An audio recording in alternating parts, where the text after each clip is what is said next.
He is the sweetest guy. I love all you guys. You're awesome.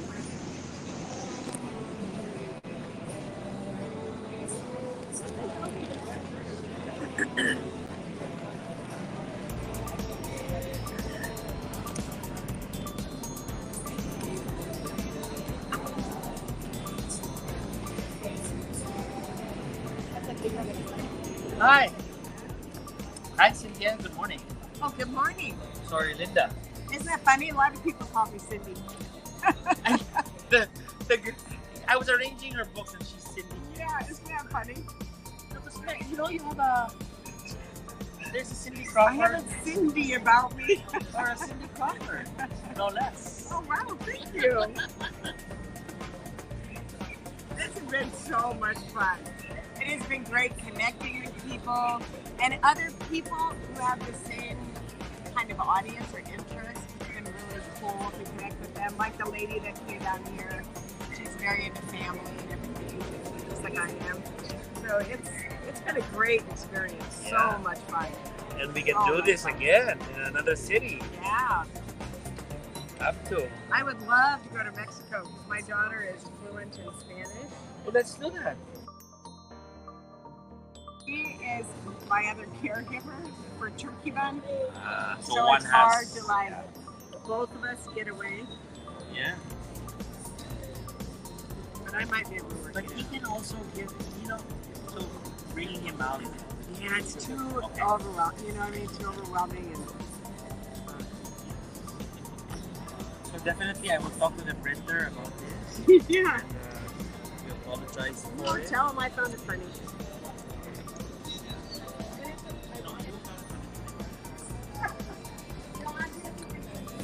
Okay.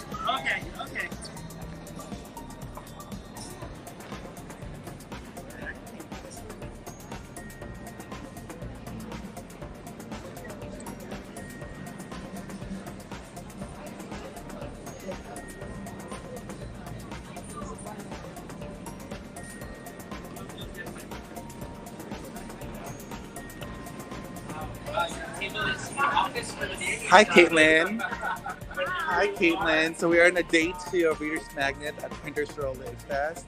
Hi, Paul. How are you? Good morning. So we've just started with our live. How are you today? Very good. Good morning, everyone. Today is a good day. It is. All right. It is a good day. So we Yeah. have prepared you your book signing table ready for your schedule at 10:30. All right. And before that, we'll do the same drill that we did yesterday. Yeah. So invite everyone to be at your table. Perfect. And I have a gift for everyone. Even Oh. if you're online, you're going to get a gift, so stick around. All the way. Perfect. Perfect. Sounds good. Sounds A few good. minutes. In a few minutes. Okay. So we're inviting everybody who's going to be here today to visit the Reader's Magnet booth. As you can see here, there's Look for Little Letty. And we are actually hyping this in partnership with Printers Row Lit Fest. We are part of their scavenger hunt, which is the Kidlit Detective Scavenger Hunt. They're just right next to our booth. So we are one of their questions, and all you have to do is to fill in the blanks and answer it. If you're looking for the answer under Reader's Magnet booth, definitely the answer is quite obvious here. There you go. And then you're gonna get some package coming from Reader's Magnet. It's a gift pack for kids. Some stickers, some candies and chocolates that we're giving away to those who are going to participate in the scavenger hunt sponsored by Printers Row Lit Fest. Also for Reader's Magnet, when you visit the booth, all you have to do is to scan the QR code and then you will be routed to our online platform. Hi John, how are you? I know. All you have to do is to scan the QR code, and all you have to do after that is to look for some, images of Letties. I'm gonna give you an example. So if you have found a book where Letty's hiding and it says "Stay focused," or if it's showing a beehive, and that's like a wrong book. So keep looking. You just have to keep looking and try your best. Let's say, for example, for the Crystal Pumpkin, the author of the book is Crystal Arlene Kendall. See, there is an image here, and it says "fantastic." That means to say you have found the right book, and then all you have to do is to key in the exact book title to that online platform for a chance to win a Kindle. Again, you heard me right. All you have to do is to look for Little Letty and key in the exact book title in our online platform for a chance to win the Kindle. Again, visit the Reader's Magnet booth here in the middle of the Printers Row Lit Fest. We're right next to the PRLF stage right there. And we are being surrounded by a lot of booths and exhibitors here at the event. Hey Jason, how are you today? Now he's continuing to giving out copies of his book, The Cure. A little bit about the book, Jason. It's kind of a conspiracy. Wow. It's a science fiction. Came up with a cure, and they release it into a town, and instead of curing them, they become infected, and it kind of spreads from there. Oh, so it reminds me of the movie like the World War Z kind of thing. Or like zombie, or like the pandemic. Yeah. Or the flu. I think there's a movie that says the flu. So, quite the same to this. Yeah, I've never seen that one, but yeah. So it's like the cure, but exactly not a cure. It became like the problem. Yeah. Is that what it is? Yeah. Grab a copy of the book, The Cure by Jason Maley. It's available in Amazon and Barnes & Noble. Thank you, Jason. Oh, sorry. Yeah, they sure are.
Ready for business, Jane.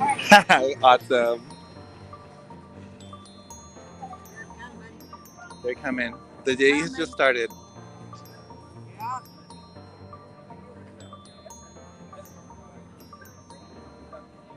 Would you suggest this book too for not parents yet? Because we're trying to. I think there was one person I spoke with yesterday, and I tried to give this copy of the book, and she said, "Oh, maybe when I'm a parent."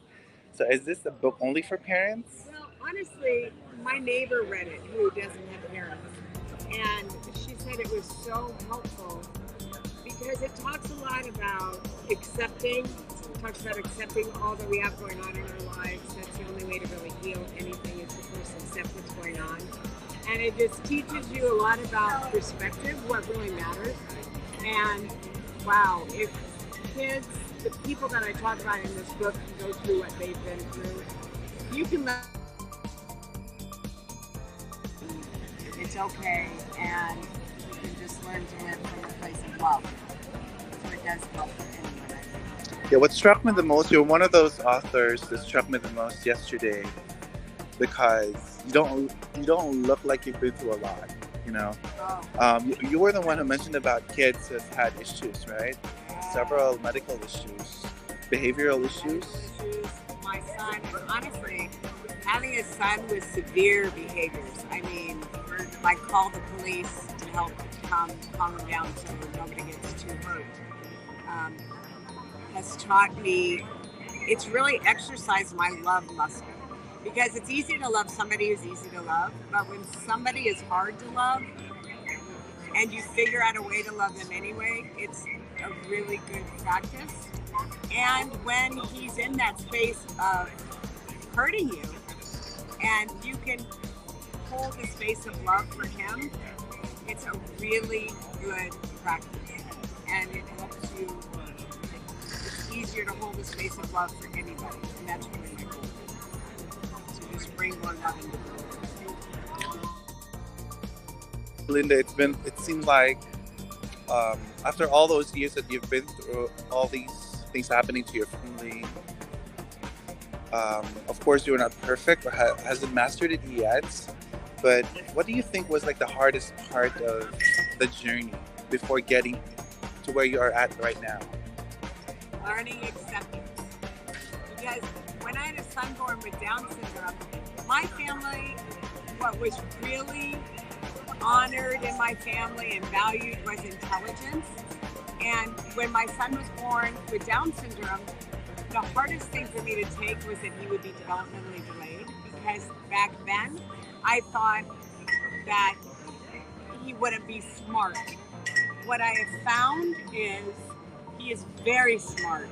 He is smart in what really matters, which is connection to other human beings.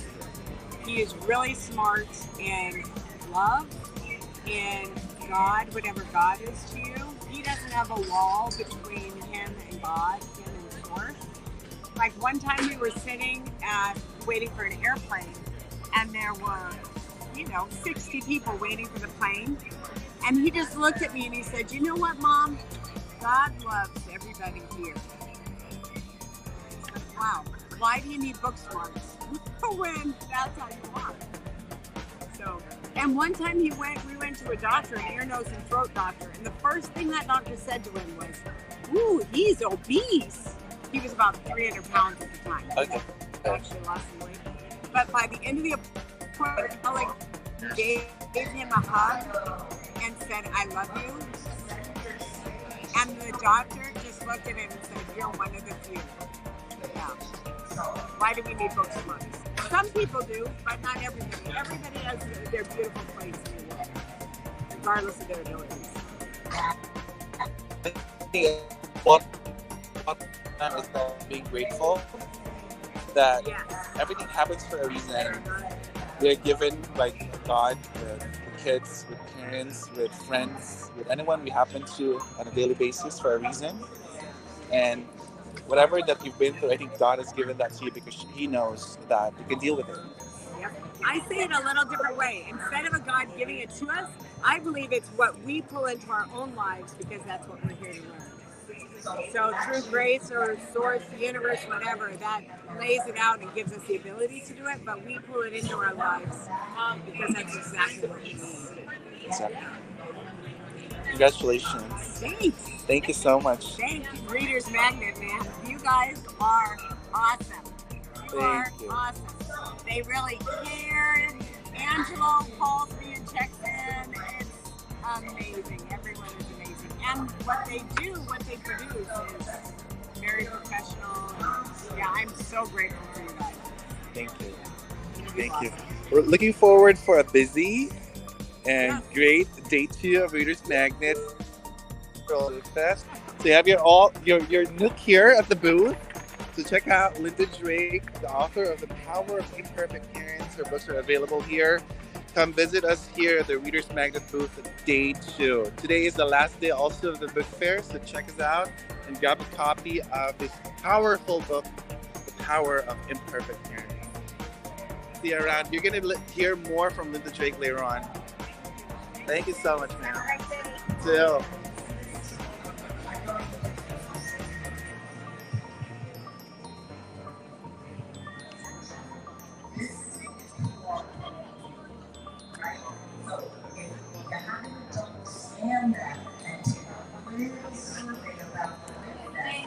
Under here?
Right Central. I didn't want to miss the opportunity. So let's come on, we're gonna have more today. Let's hear it for today.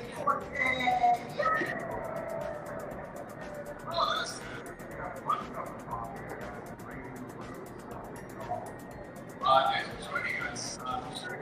Brad,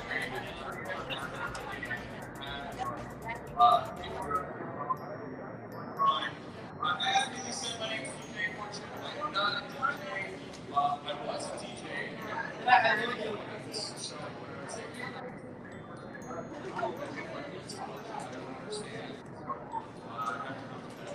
but now that I'm on, it's not really a problem. I read books about kindness, passion, sharing, communication, all the things in the world. And I find it to be my obligation to help find words to start a conversation. Actually, coming up, I have this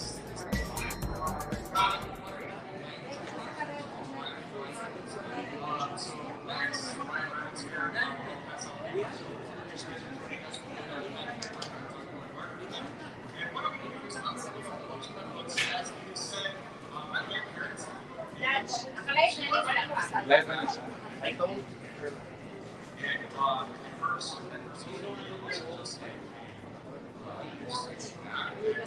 so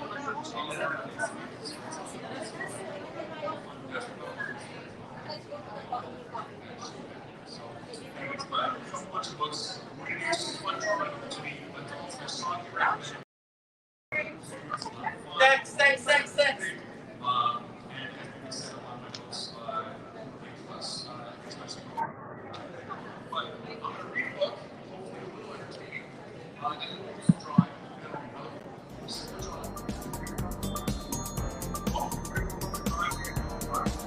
So I read.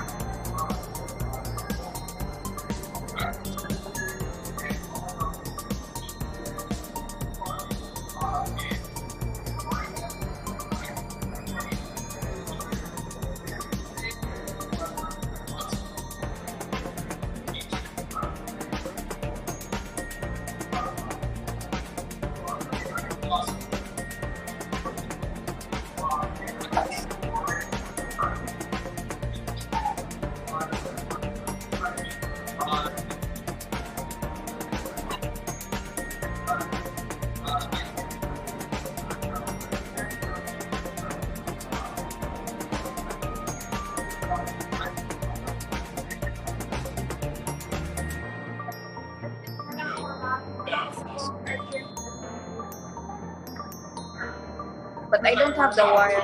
Later lang. Later na lang.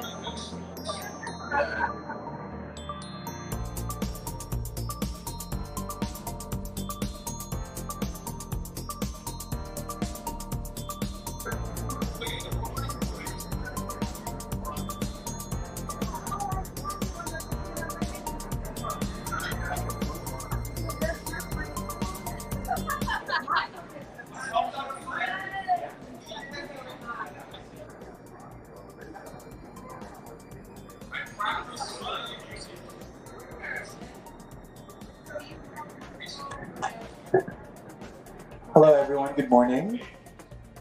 So while we're waiting for the rest of our visitors today, I think ReadersMagnet Day 2 is now open officially. Good morning everyone, and thanks for being here. For those who are watching us live right now in our YouTube channel, Facebook channel, and Twitter channel, all you have to do is enjoy the rest of the day. We'll have two sessions in the morning and in the afternoon. A lot of speakers are going to be here speaking about their books. We'll start with Paul, who has a very interesting book about sales. We have Linda Drake about parenthood. We have a sci-fi book from Jason Maley. We have another children's book coming from Kashia. These authors were here yesterday, and they're going to be talking about more about their book today for our viewers who are watching us live right now. What's another thing that's interesting today is we're having our Look for Little Letty, in partnership with Readers World Lit Fest Scavenger Hunt, Kid Lit Scavenger Hunt. where kids can grab some freebies, some chocolates and candies, some stickers from Reader's Magnet booth. We are partnered with them. I think we're at question number 5. You just have to look for the decoy. All our images are hidden behind some of the books that we have on display. I think I showed and shared with you earlier the mechanics and how it's done for you for a chance to win a Kindle. Okay, so those who are watching us live right now, you can visit the Reader's Magnet booth here. The booth are right in the heart of the Printers Row Lit Fest, next to the Printers Row park, where there's a live stage happening right now. We're going to be live until the afternoon. So if you have questions to our authors, please throw them and ask them so that we can ask our authors these questions that you have in mind. Another thing that we are doing for today is that we are giving out some business cards, postcards, and bookmarks of our dear authors who are here today. A lot of freebies are going to be given by our authors. They have tables of books here. All you have to do is to grab a copy of these books. I can see here Theodore Robinson. Good morning, sir. Ready to talk again today? Great, great. So we're waiting for the rest of our authors to also visit us today in day 2 of Reader's Magnet booth here at Printers Row Lit Fest. Earlier, interestingly, we had a very short interview with Linda Drake about her book. It's about parenthood.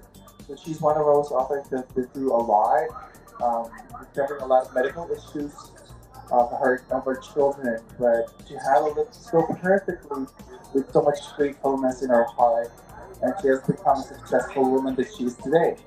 Besides that, we are going to have the opportunity to speak to our first author about his book, The 5 Steps of Sale. And if you can remember what he spoke with yesterday, whichever of the 5 steps he found so interesting and his favorite one, which is always going to be the first step. It's the conversation stage of the 5 steps. I will not be the perfect person to talk about his book, but definitely we'll hear more from him. So without further ado, because I know he's excited to do his book signing, and we cannot lose a lot of potential people who get asking for a copy from his book. So I'll be introducing our first speaker today. He has served in the U.S. Army from the 1987 to 2001, rising to the level of first-class petty office in the Naval Recruiting District, leading the training. And then he launched his own companies to include financial planning, child care center, real estate brokerage, real estate travel, professional coaching, and real estate training academies. He mentioned yesterday that he wasn't a perfect guy and he started from scratch. He definitely started from the bottom and he learned a lot from it. And eventually it taught him a lot of things to become successful. And he didn't become successful and eventually led him to writing his book, which is The 5 Steps of Sale. Now his book, 5 Step of the Sale, is having certain vital skills will help you become a superior and masterful um, salesperson who wins each day. So without further ado, to all the audience that are coming in today, I know we're waiting for them, but a lot of us are watching us live right now. Without further ado, I give you the author of the 5 Steps of the Sale is doing his book signing in the next 10 minutes. I give you Mr. Paul Atkinson. A round of applause, please. Good morning, everyone. Thank you. Thank you.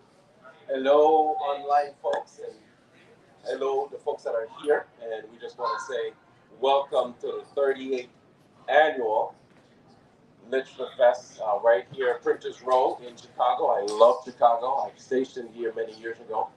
But today, we're going to give you, and I'm the first one to start out, so I'm here to get you all riled up. You want to get riled up? You ready to get riled up? All right. So when you stick around today, we're going to provide you with a gift. For those of you that are online, you want to click or look in the description, and you're going to see a telephone number, and you're going to be able to text that number, and I'm going to provide you with a gift, a signed copy of my book, The 5 Steps of the Sale. And for those of you that are here, the first 30 of you are going to receive a copy of my book signed by me, The 5 Steps of the Sale. So let's just talk about that a little bit. What is the 5 Steps of the Sale, and how can it benefit you? let's say you are a person that needs to do a presentation, and the presentation is in front of an audience. And what is an audience? An audience could be one person or it could be 1 million. So it doesn't matter if you're a CEO, you have to present to the board, or you are a salesperson that have to sell one person. It doesn't matter. The 5 steps of the sale is designed to help you close and sell 99% more in your presentation. That's correct. 99% more. So I don't have much time to tell you about the story of what started this for me, but I'll be brief about it. It was somewhere in 1993, and I started my first sales job, and I sucked at it. And I was an electrician prior to that. And my sales job, my first sales job, was to sell the United States Navy. And I could not get anyone to join. So I put things together and I said, wait a minute, you know what? There must be some kind of systematic way, just like electrical circuits, they flow. There must be a systematic way to get people to be influenced and persuaded. And that caused me to fully understand the 5 steps of the sale. So, Linda, what are they, you might ask? The 5 steps of the sale is where you have 5 unique steps. Conversation, which is step 1. Curiosity, step 2. Conviction, step 3. Desire, step 4. And then close, step 5. They're all important, and it's a systematic approach. So today, I'm going to give away some books, and you'll be able to have that. Linda, you have yours already. It's already signed off. So you want to come out and receive your book. And in the description of this video, or those of you online, click on the link, and not only just the link, but send a text message to me directly by the number provided to you in the description, and I'm going to send you a book. The first few people, I'm not going to say how many, but click on it and text me and you're going to get a book. So here are just brief samples of what it's like to build conversation effectively. The first step of the sale, you want to get your client, your audience, to connect with you. How can you get them to connect with you? There's 3 techniques to do that. You use your association technique. For example, I see that, let's say this young lady over here, she has a band just like me. I could say, okay, hi, Linda, I see your name tag and I like your red band. As a matter of fact, I like your outfit. And I start to associate with what she's wearing. I associate with this gentleman over here who is sitting down and he has an earpiece right here. And I could say to him, hey, you know what? I like that earpiece because I remember when I first started working in the real estate business, I had to have my earpiece to drive. Isn't it useful to have that? Association. Simple, but yet not really understood. The mimicking technique is the next one that you can connect with. And you will just do what a person does, right? See? You feel good when I do that, right? You're doing it and I'm doing it. That's called mimicking, right? It's mimic. And then the third one is psychological reciprocity. That's a big one. Psychological reciprocity means that I give you credit for your beliefs, your values, your words, your behavior, and you become morally obligated to give me back credit for my beliefs, my values. So if you say to me that, oh, I don't think that I should buy your product because your product is not good or whatever it is, I'm not going to get offended. Psychological reciprocity tells me oh, I totally understand how you feel. Others have felt that way, and that brings up a question.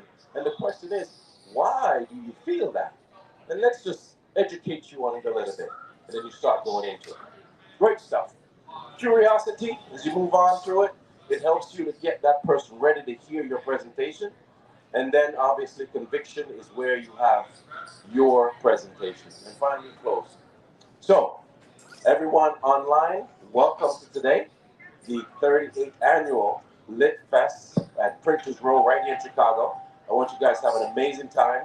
come on out, and I'm going to give away the first 30 folks. We're going to get a copy of my book signed by me with a small note. So, any questions for me before I go? I mean, Linda, I know we're going to talk heavy, but any questions? Yeah, I actually do have a question. Okay. I know you've been through a lot before becoming a very wise person in terms of sales and led you to writing the book. And I asked you yesterday about which one of the five steps were your favorite one, which is the conversation. Now, I cannot let this day pass without asking, like, what was that one major experience, which probably is not a good experience, Yeah. can be a bad experience that really, taught you becoming the wisest white salesperson you are today? Wow. That's a very good question. Jamie, right? James. James. Good with memory, thank you. The question is, what would be that one wise thing that happened to me that caused me to be the person I am today? I would have to say it's failing. Failing so much at sales that I almost got fired, so to speak. Failing. And when I failed at my sales job, I had to pick myself back up. And with that, I had to create a new mindset because inside of sales and your presentation, you have to have the right mindset. And I created a thing that's called the nuclear mind. And the nuclear mind, James, is where you would get up in the morning and you ask yourself, hey, what am I feeling? And then you actually answer that question. Then you say your mantra. When you say your mantra, you get pumped up and then you jump off and start the day. And that goes with positive expectations. I envision every event, including this one today, to have a positive outcome. Every event. And to give me the right mindset to have a great presentation by following these five steps of the same. Great question, Chris. Thank you. So good luck with your book signing today. I know you have a few fair Yes, guests who are here waiting for you. Yes. Thank you so much. A round of applause, please, for Mr. Paul Atkinson, the author of the five steps of the sale. Thank you, everyone. Have an amazing day. Thank you so much, sir.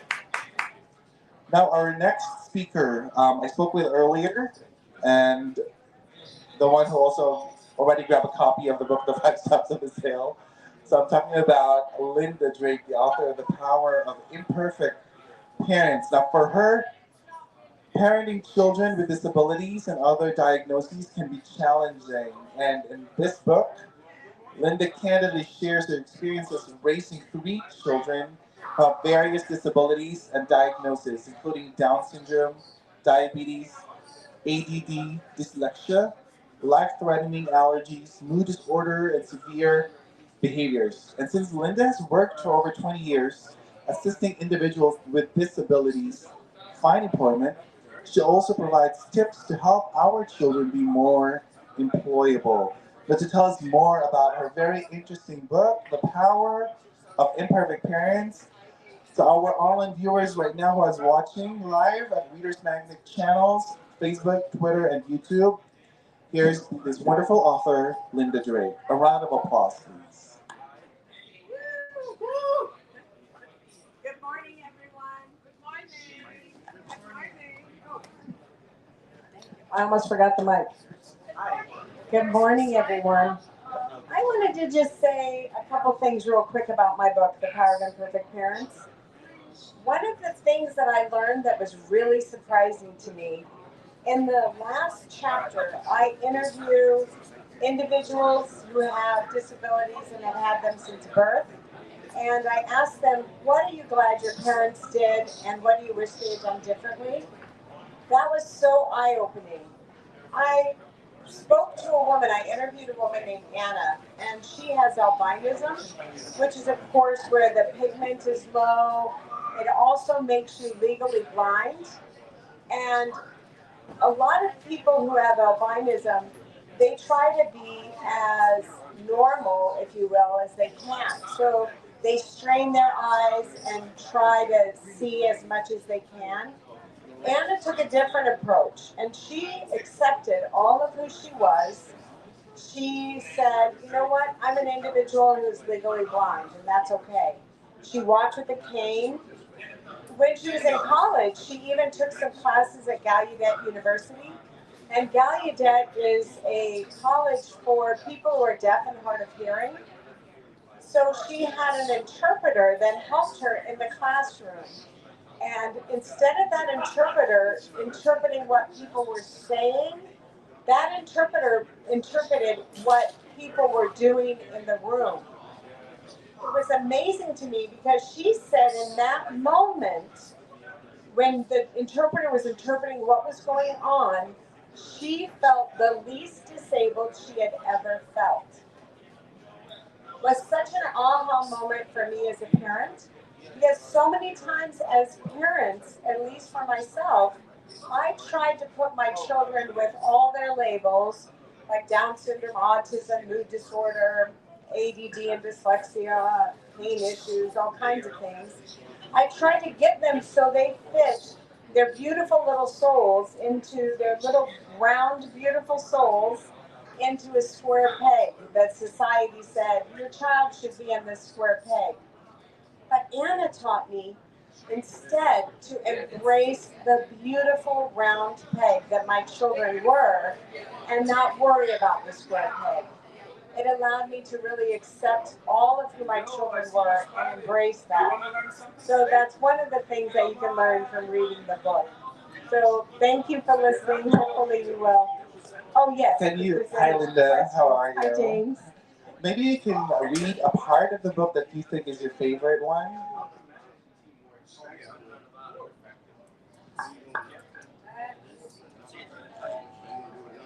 I'm going to read at the end of each chapter. At the end of each chapter, I have these things called life bites, which are the most important things from that particular chapter. So I'm going to read you the life bites of the chapter I was just talking about, where I interviewed people with disabilities who were successful in my mind. The first one is, we see how important it is to love our children, to let them know they matter, to embrace all of who we are, and teach our children to do the same. The other one is, know the value of allowing ourselves and our children the opportunity to fail, to know that they can get back up and try again, and more importantly, to learn from those failures. And another one, we have learned that struggle can be a powerful teacher, forging in us the steel of character and determination that take us far in life. Take time to listen, really listen to those we love, and spend quality time together. We find the joy, the laughter, the hope, and the sorrow that the day brings. Hopefully, we learn the lessons, the beautiful lessons that few others have the opportunity to have so readily available.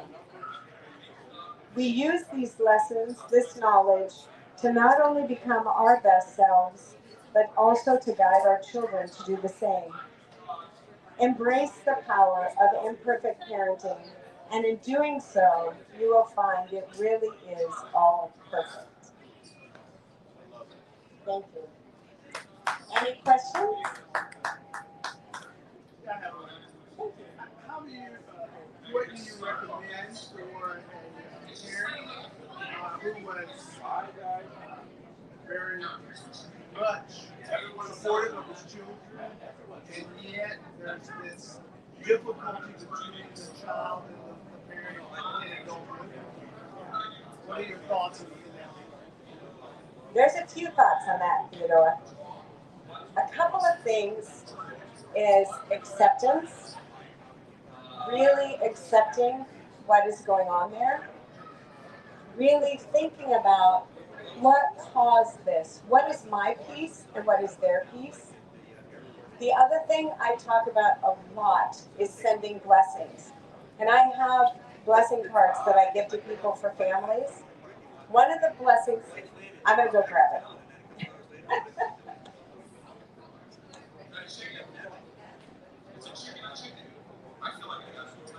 One of the things, and this is something I read for my family every day, but it says, blessings of gratitude, and this is for families, that our individual voices are heard, that we truly see each other as we are today, letting go of the past.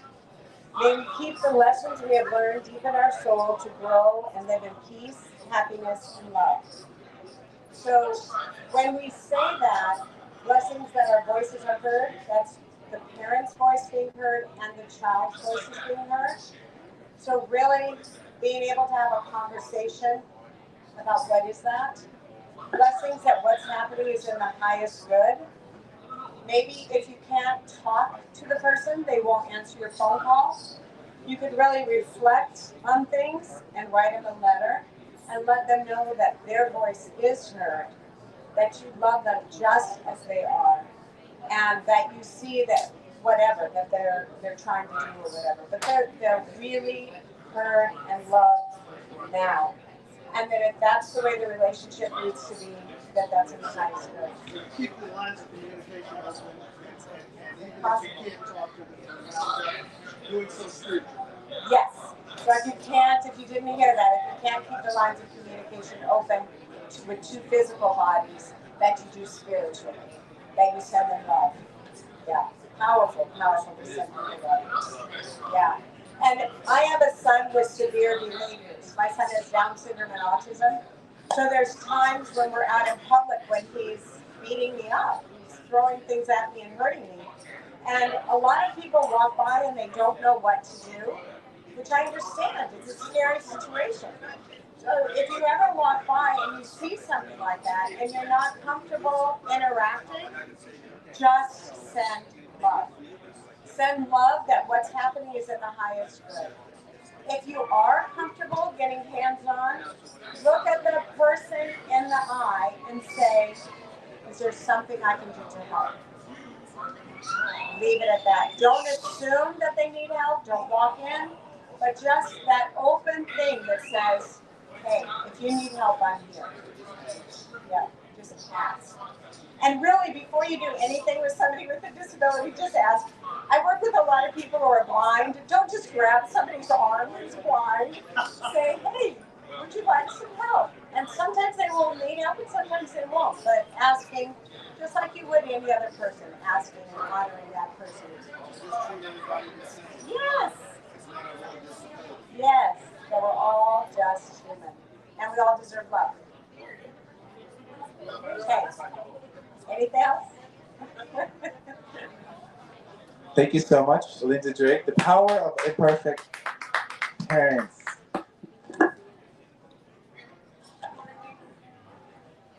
Our next speaker is the author of the book, The Lessons of My Father. Time Waits in No Man. So this is so interesting because Linda is about imperfect parents. And now our next speaker is about glorifying the teachings of his father. Now, Theodore Robinson is an accomplished listener, conversationalist, and a friend to most that he happens upon. He is a father, an uncle, a brother, and a friend to many, and his purpose in life is to bring truth to the world, because that's what we deserve. For to the author, truth is the most important ingredient to life, and for without it, one cannot know oneself, know life, and live it to the fullest. To tell us more about his wonderful book, The Lessons of My Father, Time Waits in No Man, Theodore Robinson. A round of applause. Thank you very much. Thank you very much. My name is Theodore Robinson, and I'm from Little Rock, Arkansas.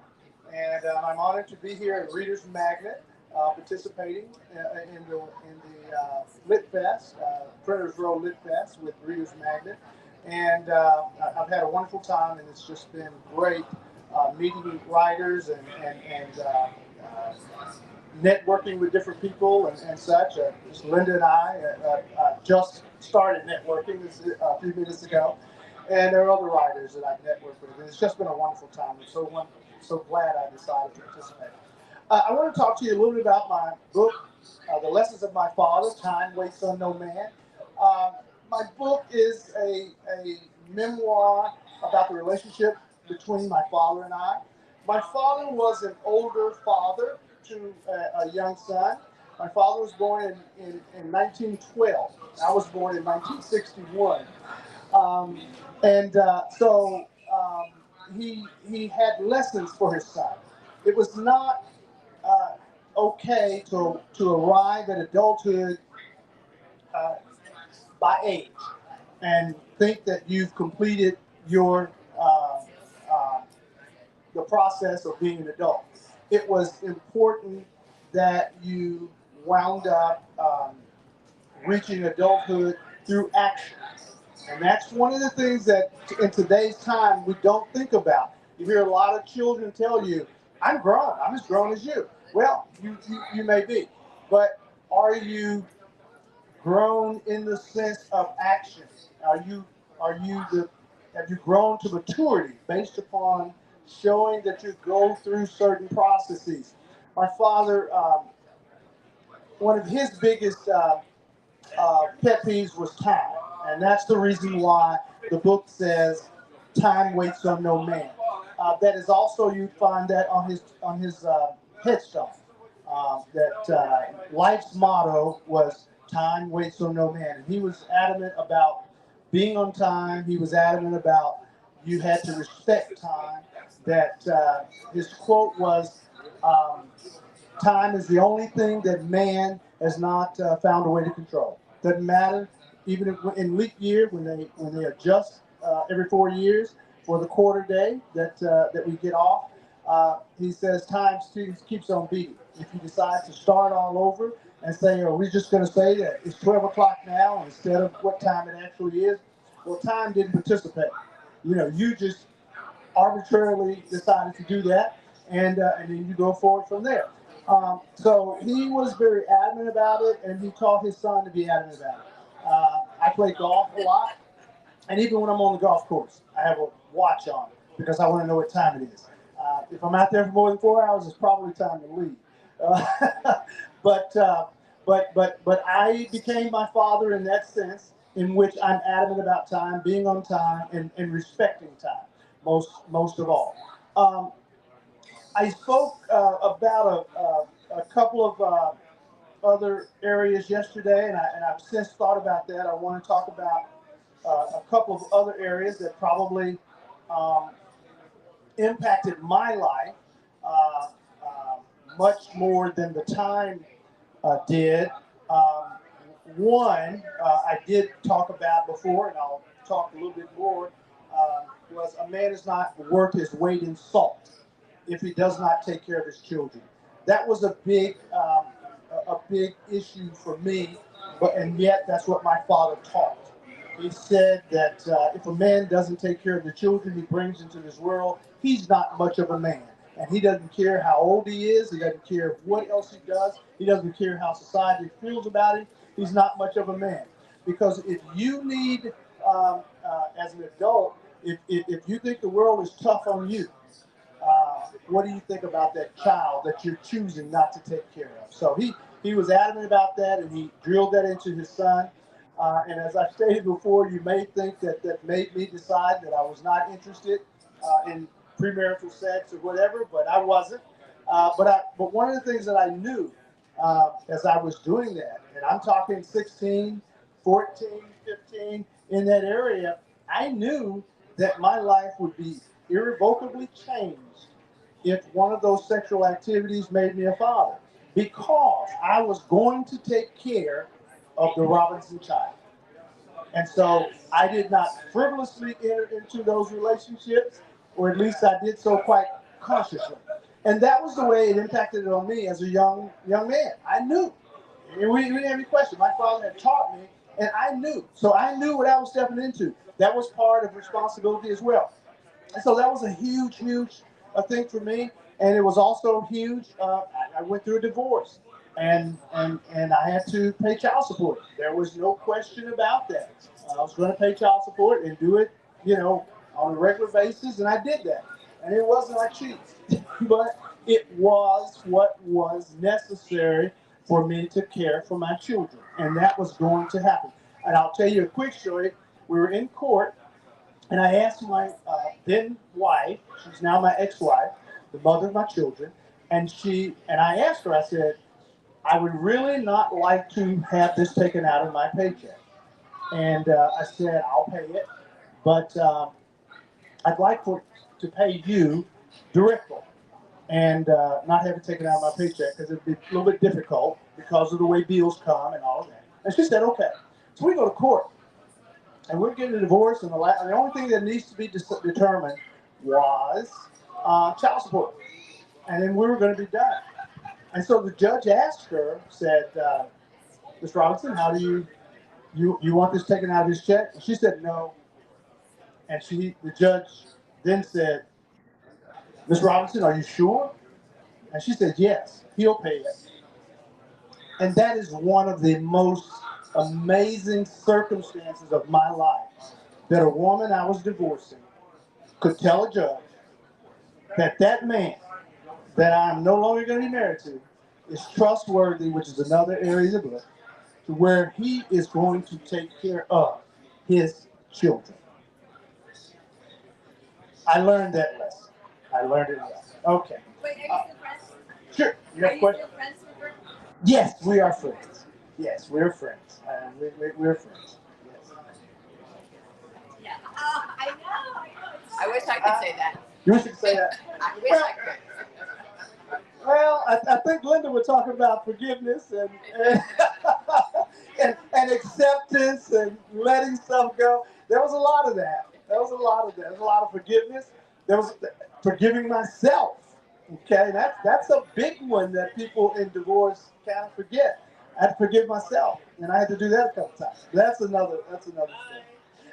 Another area besides taking care of one's children that my father was adamant about, and it very much impacted my life, was choose respect over being liked. That was a tough. You know, today people, they say, well, they don't even want to talk to you unless they like you. They don't want to. They don't want to deal with you unless they like you. Or if they don't like you, they're not going to respect you. That's not true. They may not treat you the way you'd like to be treated, or they may not have the reaction that you would like them to have. But people respect you even though they don't like you, because they know they have to if you present yourself in such a way. And one of the things that impacted my life, I grew up in what Little Rock ghetto. And I'm going to shout out to East Side out there. That was Little Rock's ghetto. And there was drugs on every corner. Matter of fact, the first thing I thought about being in a self-employed business was a drug dealer.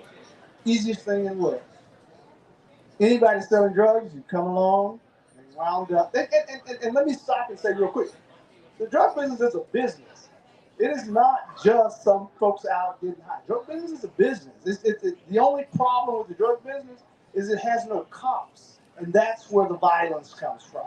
There's no one to keep you out of my territory or to get my money back when you took it and all that stuff, and that's where the violence comes from. But those guys are businessmen. They really are. And if you don't understand that, then you know nothing about the drug trade. But anyway, on the court, I played baseball. My mom wouldn't let me go to the park, and I could literally stand at the end of my sidewalk and look up at the back catcher catching the ball. That's how close I was to the park, and she didn't want me to go. She says, they sell drugs up there. And I said to her, Mother, they will sell drugs at the end of your sidewalk if I wanted to buy it. Because they would tell her, Mrs. Robinson, I respect you, but you don't own the street. And if he wants to come out here and buy it, I'm going to sell it to him. And no one makes you buy drugs. That's another thing. I don't want to get too far off into that. But they don't.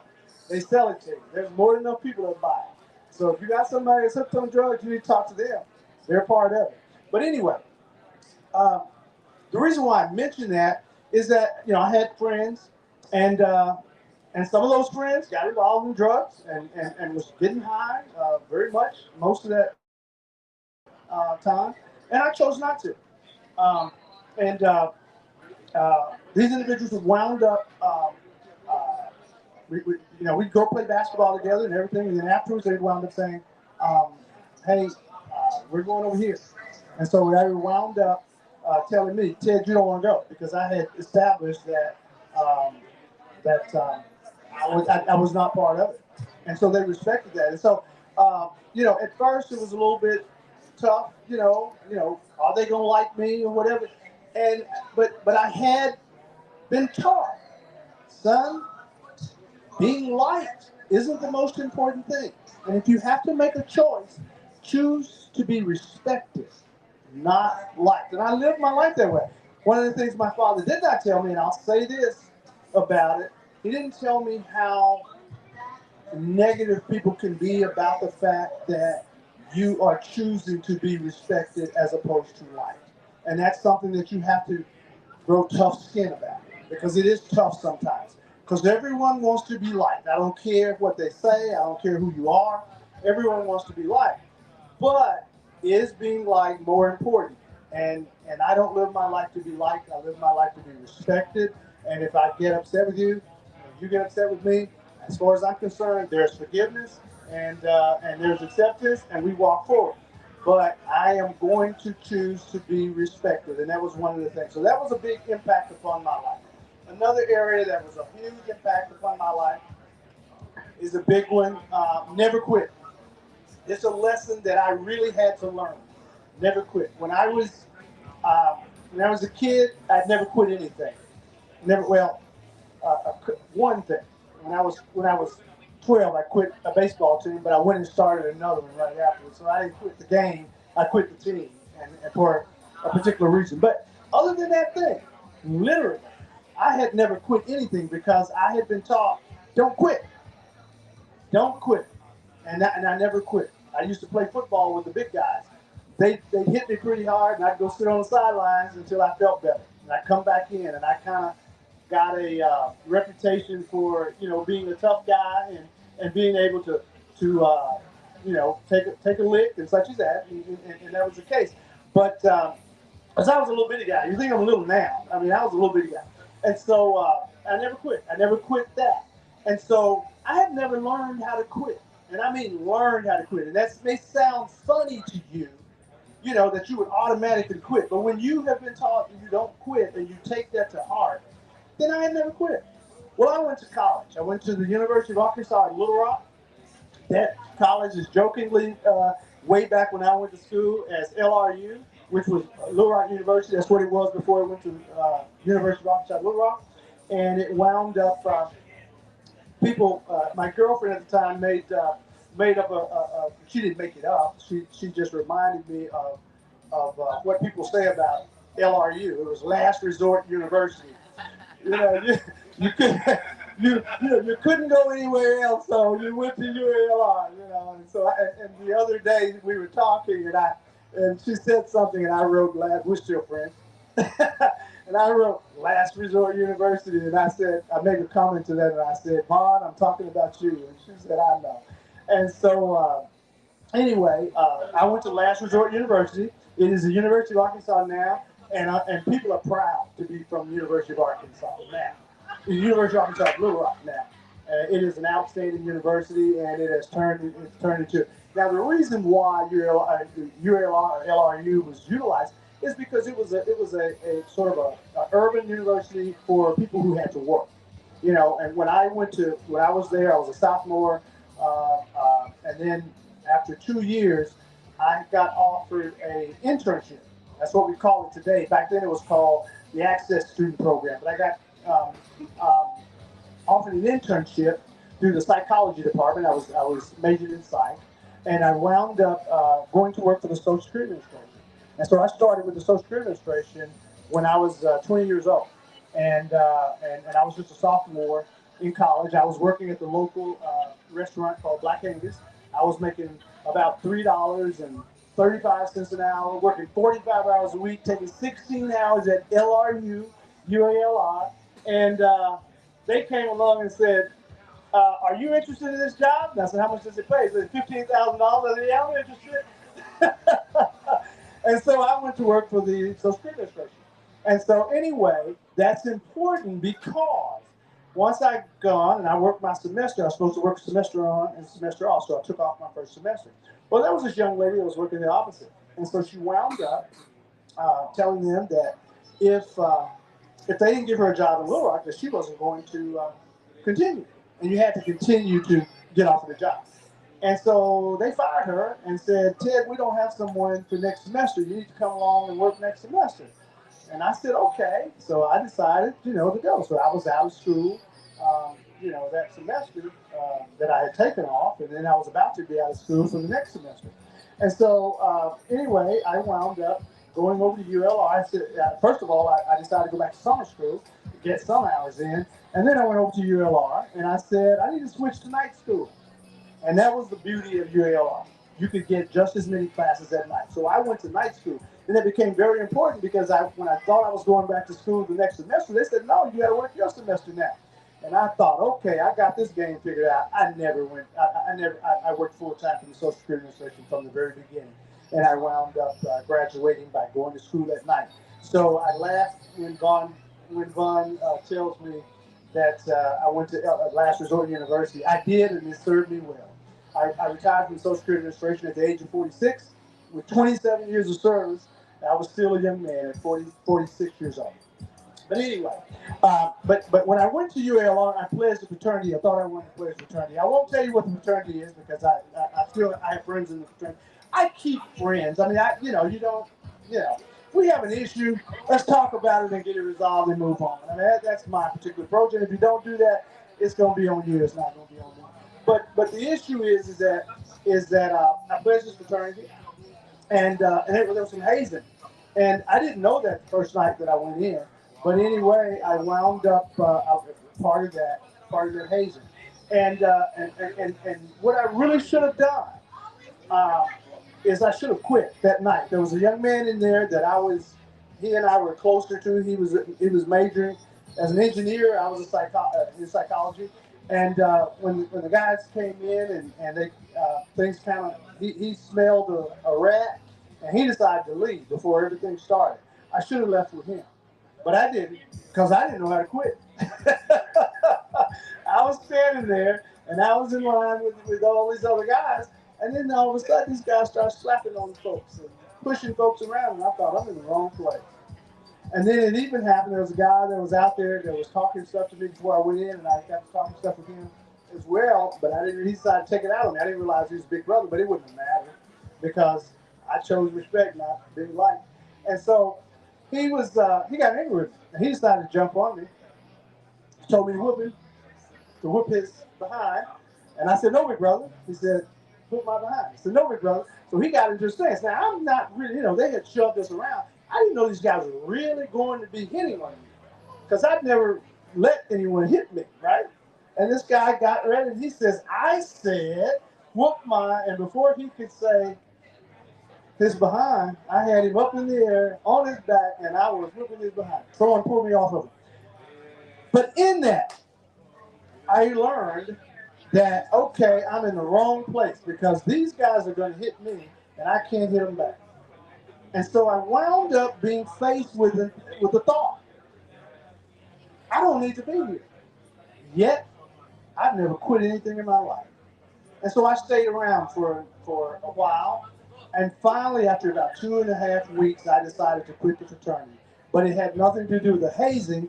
It had to do with the fact that I was line president, and there was trouble on the line. That individual wanted to be the leader, and I could care less about being it, but I was voted in, and such as that. And I finally decided to let them go.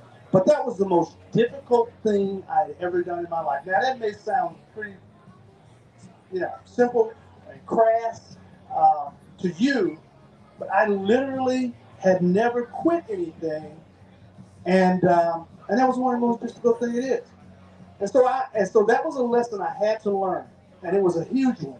And I would say to you that while Never Quit is a great moniker, and it has taken me. I would have never gotten out of East Little Rock and in college and majoring in psychology without the mindset of not quitting. But there are circumstances in which you must quit, and you have to know and determine the differences in those circumstances. So that's one of the things as far as never quitting wound up with me. And one more that really impact me, and it impacts a lot of men. And it's one of the things that I am so blessed and appreciative that my father taught me. My father taught me the idea of real men cry.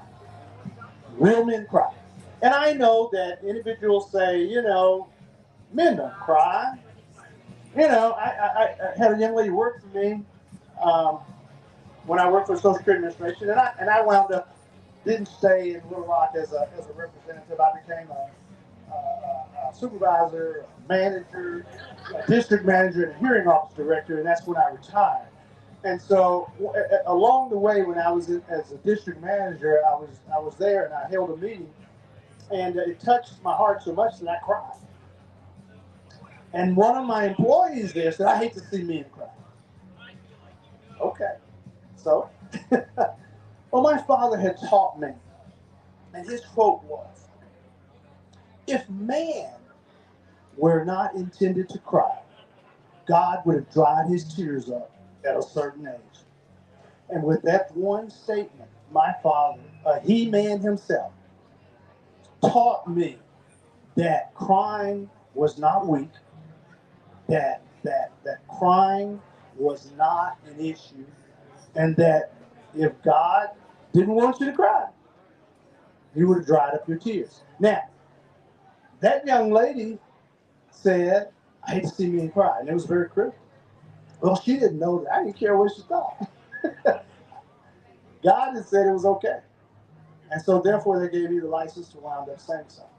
And what I would tell you about that is that not only my my father gave me the license, his father gave him the license. And his father, my grandfather,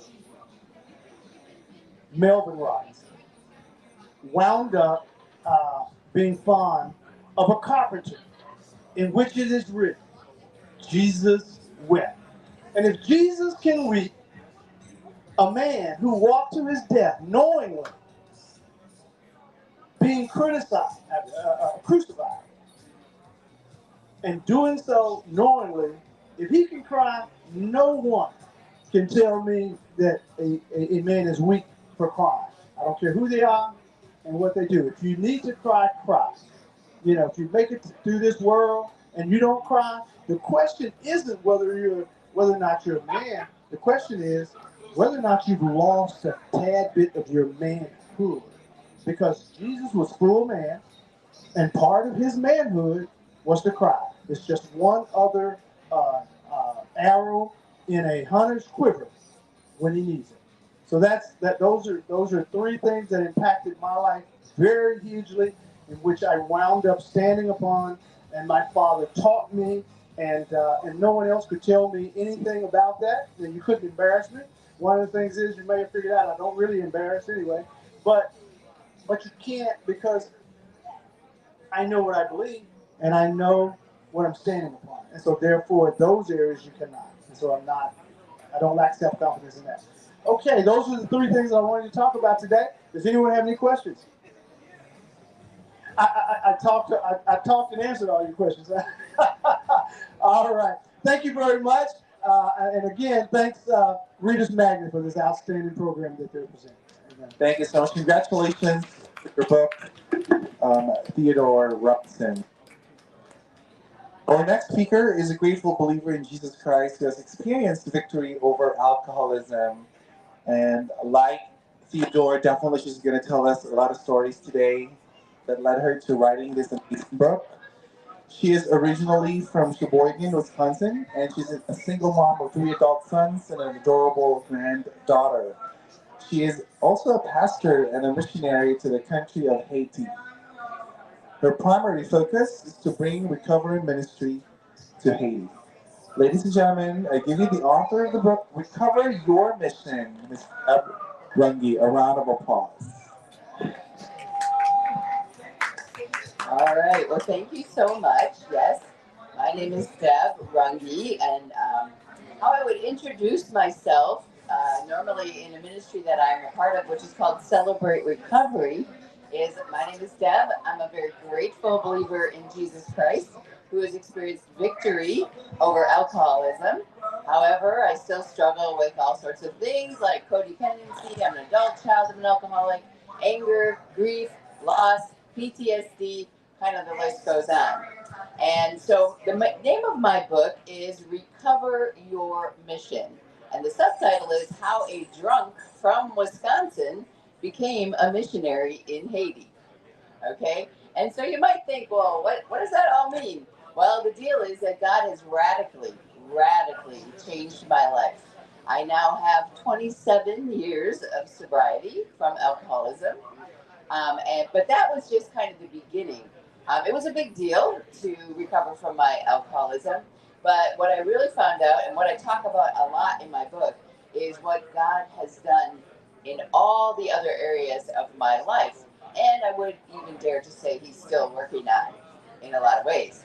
But I wanted to read a little bit from the back cover of my book because it says, attention to anyone who has ever struggled with a life-changing issue such as alcohol, drugs, codependency, sex, PTSD, etc., and wants to have confidence that you are loved, valued, can be redeemed, and can gain confidence knowing that you are important in the world.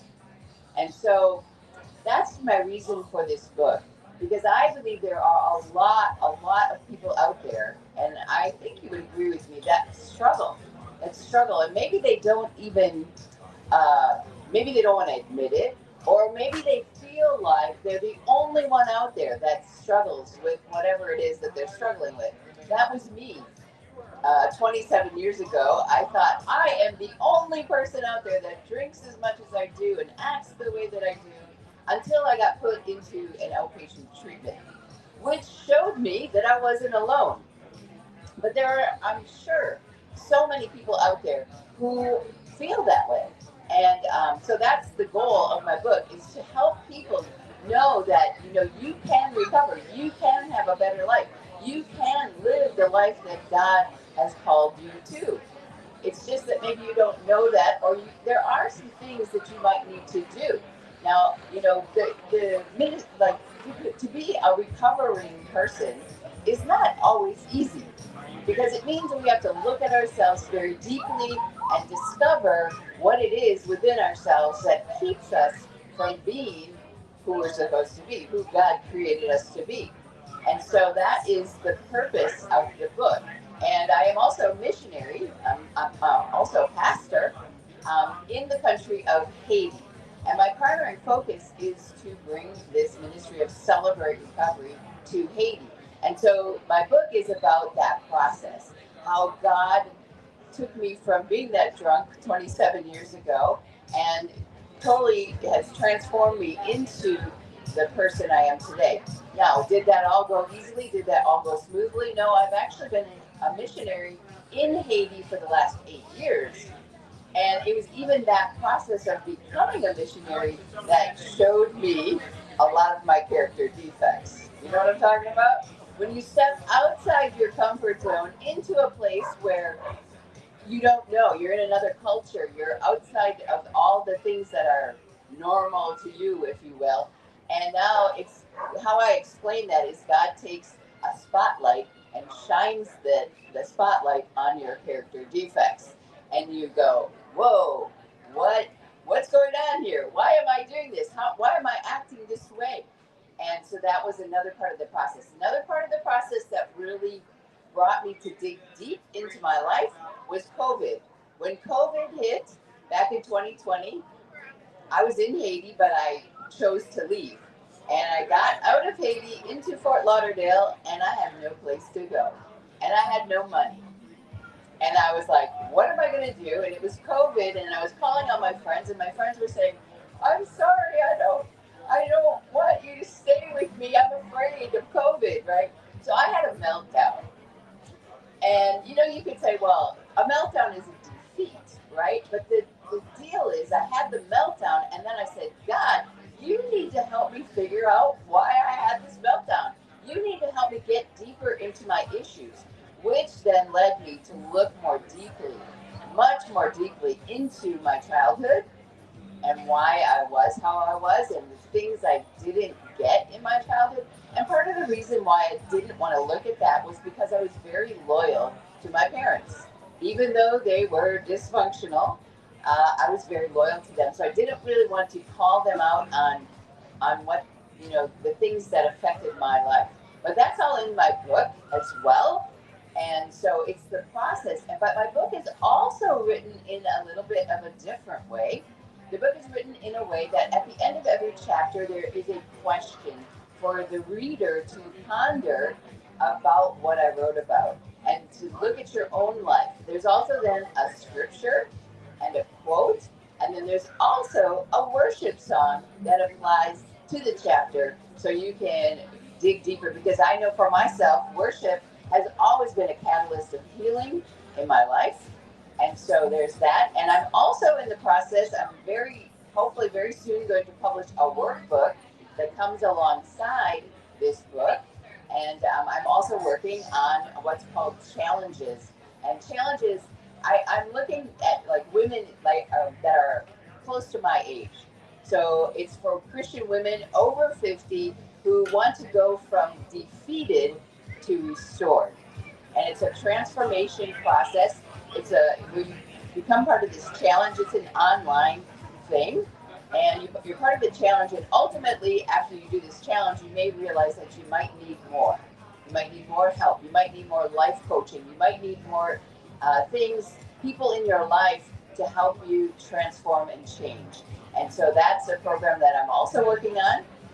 The book is available on my website, which is www.recoveryourmission.org. You can order the book there, but you can also find out more about the work that I'm doing in Haiti. Now, if you don't know much about Haiti, right now Haiti is in a very, very, very difficult place. Every time I say that Haiti's in the worst place it's ever been, it gets worse. Okay, so that's one of the reasons I'm not there right now. My home is in Haiti, but it's not safe for me to be there because of political unrest, kidnapping, gang violence, things of that nature. But here's the really, really cool piece. I have staff in Haiti. They know what they're doing. They understand the ministry. And in the midst of all the chaos of what's happening in Haiti, the ministry we have is thriving. The ministry we have, people still come to it because they realize that they're in the middle of a very difficult process, and it's something they know they need help. Not only do they need help to just deal with the day-to-day chaos of the country, but what I try to explain to them is the day-to-day chaos of the country is much more difficult because they have underlying issues that need to be resolved. And that's where our ministry comes into play. So you can find out much more about what we're doing in Haiti and what our process is there, and maybe you even would want to consider to support it. Also, I love to go share my testimony. I don't know if you've ever heard about Celebrate Recovery. Celebrate Recovery is in 32,000 churches all across the United States and into Canada and across the world. And I'm the rep for that ministry in the country of Haiti. But you can find it. You can just go on the group finder for Celebrate Recovery. There are some right here in the Chicago area, actually. And what I do is I go around and I share my testimony.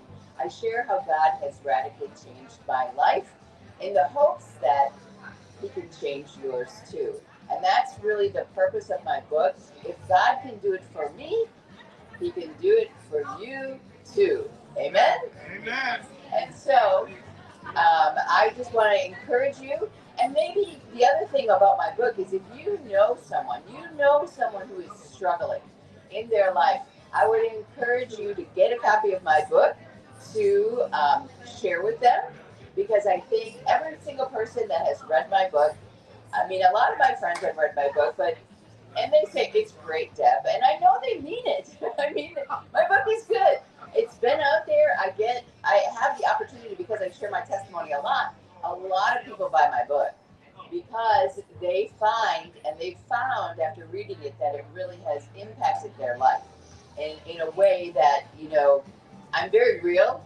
That's what most people say about me. I am the most real person because I wasn't. For many, many years, I was in denial of all my issues. And today, I'm cool with saying, I got problems, I got issues.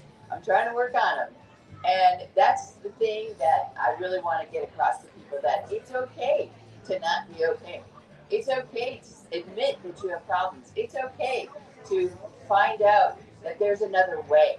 And so that's the encouragement I would like to leave you with today, to check out my book, Recover Your Mission. I will share one other thing in my book. And it is in the book, it talks about um, what is the purpose of this book, right? So I kind of start with the end in mind. What does it mean to recover your mission? And there's a scripture, it's Jeremiah 29:11, which says, "For I know the plans I have for you, declares the Lord, plans to prosper you and not to harm you, plans to give you hope and a future." And so I believe that every single person that is born, I don't care who you are, you're born with a plan and a purpose. And God knew about you before you were even born. He had designed you and planned for you. And that's Psalm 139. But they might not know it or realize it, as I didn't for many, many years. And throughout my life, I've had a lot of ups and downs. And I felt hopeless. I felt helpless and without destination. But I wandered through my life aimlessly. But all that brought me down a path where I actually thought about ending it all. But if I was candid, I never thought that God wanted anything to do with me.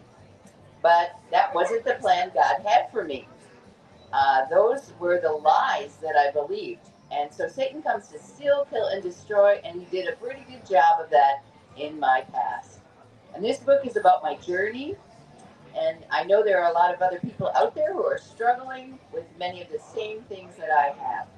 And one of the things that I want to say is I am a very grateful recovering alcoholic, but there were so many other issues that I compared to an iceberg. It was the tip of the iceberg. It's what stuck out of the water, and it's what people could see. They knew I had an issue, but underneath that tip, so if you imagine an iceberg, there's a line where the water is, and underneath an iceberg is this big blob of ice. But in the case of my recovery, it was all my other issues. It was all the other things that really fueled my alcoholism. And those are the things that I look at in my book. So I just want to thank you. You can go to my website again. It's www.recoveryourmission.org and order my book there. It is also available in paperback and Kindle and also as an audiobook. And my audiobook is really sweet. When you do your own audiobook, my audiobook is myself reading my own book. So thank you so much for letting me share today. Congratulations. Thank you so much, Deb Runge, to cover your mission. Now, our next author is the author of the book, White Knight, Fighting the White Knight, Saving Education from Misguided Testing, Inappropriate Standards, and Other Good Intentions. Now, a little bit about our author. She's retired and rusted, and the craziness is now behind Miss Turner. Jocelyn Turner was a teacher of Spanish and bilingual English, social studies, science, and mathematics, and she retired from Neo Math and Science Academy.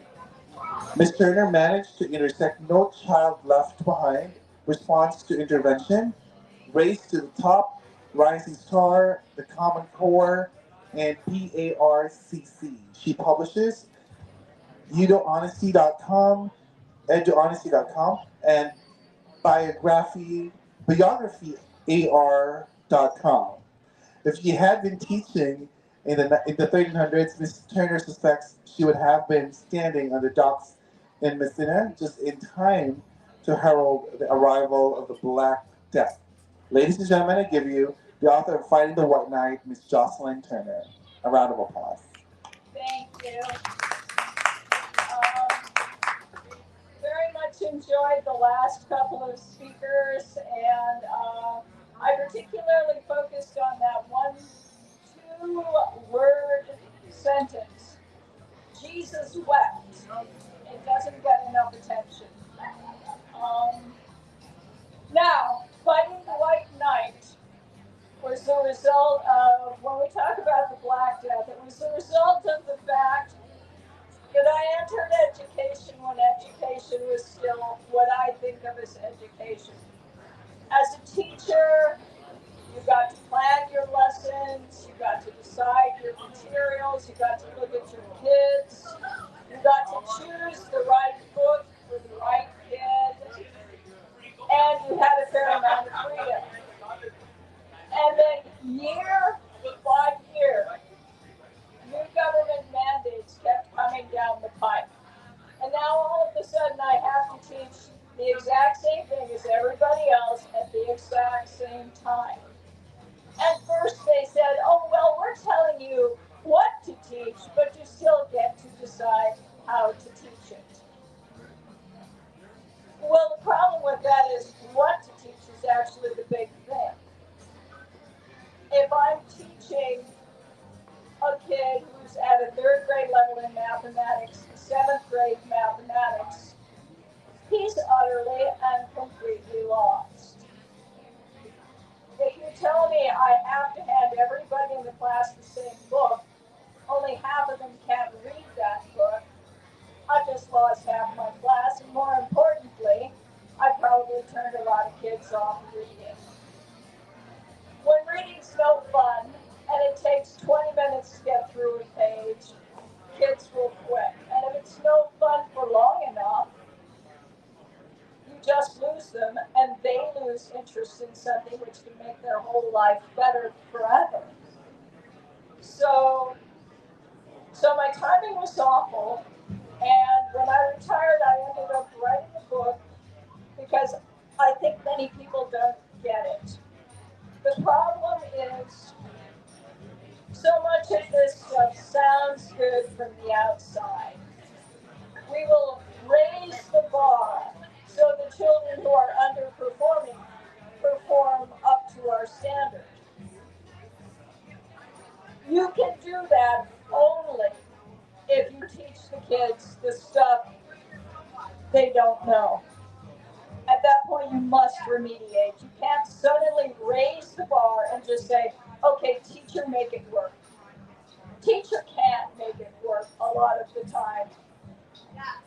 I was going on Saturdays to a McDonald's and buying kids a whole lot of food in a rather desperate effort to make it work, and sometimes I could.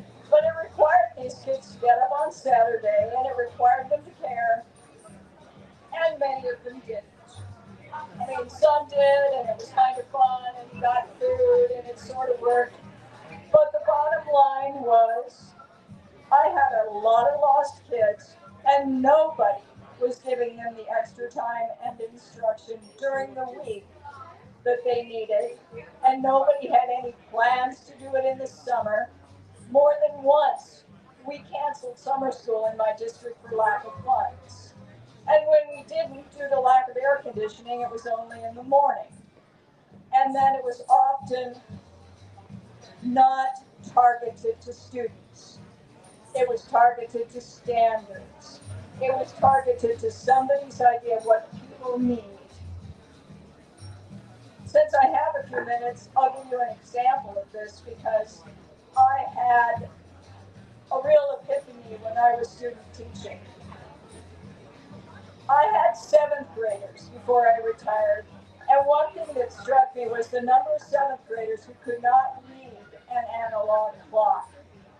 It'd be 11:20 in the morning, and kids would raise their hand and say, Miss Turner, is it almost lunchtime? What time is it? Well, there was a big clock up there, and it worked, but they couldn't read my clock. Now, I found out when I was substituting what was going on there, which is there was a standard for learning to read an analog clock, but it was the very end of the year standards in 3rd grade, right? So end of the year, they're supposed to learn this. Only nobody ever got that far because the standards were huge and they were long. And nobody ever completed the whole year's worth of standards. So they'd start triaging and dropping the things that they didn't think mattered. Well, one thing they didn't think mattered was the analog clocks, because there were only a few questions on the state standardized test on the clocks, and next year those questions were just going to go away. There might be one or two, but the standard, if you didn't teach it, you didn't lose a lot of points. So it didn't get taught. And these kids went on year after year, and you'd say, well, next year you can catch them up, but you can't, because next year there's another long list of standards to get through, and you can't go back to standards that don't apply to your test and aren't even in your required list of standards. The net result is Ms. Turner in 7th grade buys a Darth Vader digital clock and puts it on her desk, because fortunately they can all read digital clocks. It was a bobblehead. It had a great alarm noise. But I'm looking at these 13 and 14-year-old kids, and they can't read a clock. That was what came out of the standards movement. That was what came out of this incredible emphasis on testing. You couldn't take a chance on wasting time to teach a thing that would not be on the test. And you had to teach a whole bunch of things that would be on the test. And in the end, the kids were the ones who suffered. I talked about this yesterday. And when I talked about it yesterday, I emphasized a number of things. One thing I emphasized is you can't raise the bar unless you also provide remedial education. And not 180 days worth. Maybe it's going to take 240. My phrase for this has become, you don't go home until the job is done. And at this point, that's really what we need to do. If they cannot meet the standard and you insist on going year by year with inflexible standards, you have to make sure they meet the standard before they go home, or next year they don't have a shot. Yeah, not without a bunch of tutoring that a lot of people just can't afford. And the other thing about that is a lot of kids can't do it after a long school day. So districts will sometimes add tutoring after school on Monday, Wednesday, or Friday, or whatever. But frequently it's not close to enough. And the other thing people are not taking into account is, okay, that kid got there at 8:30. And school ended at 3 o'clock. Now, that kid may not have another hour in him or her. Kids are not little machines, and some kids can go forever and think forever and process forever. And I believe a lot of the studies that say, oh, they only have an attention span of 20 minutes are wrong. Some kids have an attention span of 2 hours, and some kids have an attention span of 5 minutes. And you have to work with what you've got. But the fact of the matter is, you can't do the remediation after school. There's not enough time. And some kids are too burnt out to really process the information then anyway. So we've got the problem of all these kids who are not catching up because they don't have a chance to catch up. And the only solution I genuinely see is to expand the school year. The other thing we have to start looking at more carefully related to this is what we are doing to these kids. So, my last school year, I mean, it was beyond belief. And it was the reason I retired a few years earlier than I had intended to. Every Friday, I had to give a test or quiz based on Common Core 7th grade standards, even though I had bilingual students and 2 of my classes were at an average 3rd grade level in mathematics. But every Friday, I had to give this thing. Now, once a month or so, I'd have the unit test prepared by an East Coast consulting firm that had never met my kids and didn't know anything about them, based on Common Core standards, no flex. I talked to the principal and basically she said, well, if you can't do it, I guess essentially you won't be here next year. Right? Management by threat. I was there. But the fact of the matter is we were talking a 4-year gap in learning. And some of these kids could not do it without a whole lot of remedial education. Only there were meetings every night, and some kids had to catch the bus and couldn't stay anyway. Um, it was just completely out of hand. I lost over 20% of that teaching year to testing. 20%. 3 benchmark tests, excuse me, 2 benchmark tests administered 3 times a year. A park test. That year it was administered in 2 separate time slots. They moved back to 1 after that year. But I had 8 major standardized test events, not including all the unit tests, all the quizzes, all of which had to be the same for all students in the grade. Well, nobody on the planet needs that information. Nobody needs half that information. In fact, I'm not sure anybody needed more than that one, I would say 1 benchmark test might be enough information. It used to be, we took a standardized test in the spring. Teachers had access to it in the cumulative folder.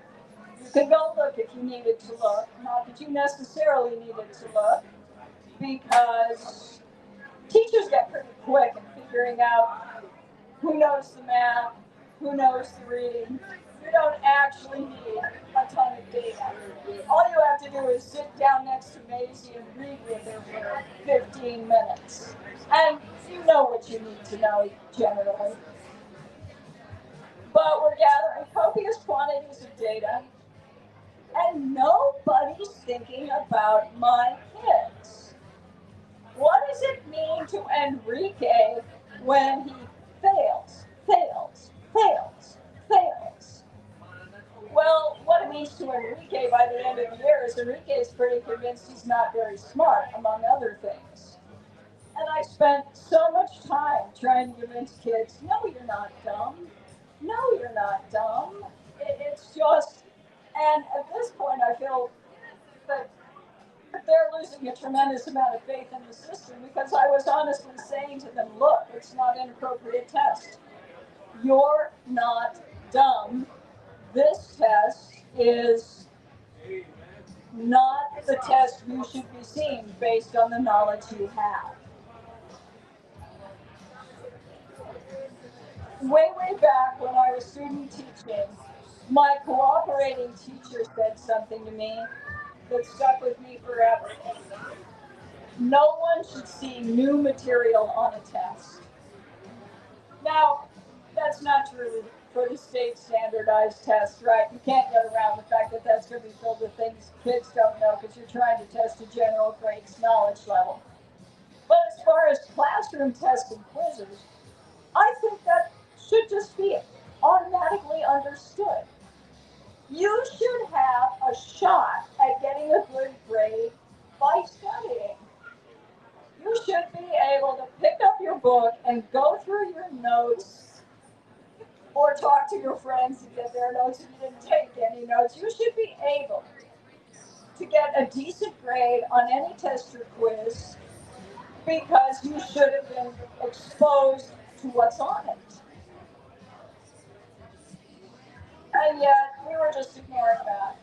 The school was ignoring that. The state was ignoring that. There were actually visitors from the state coming in because our scores were low. So they were part of a strong push to raise the bar.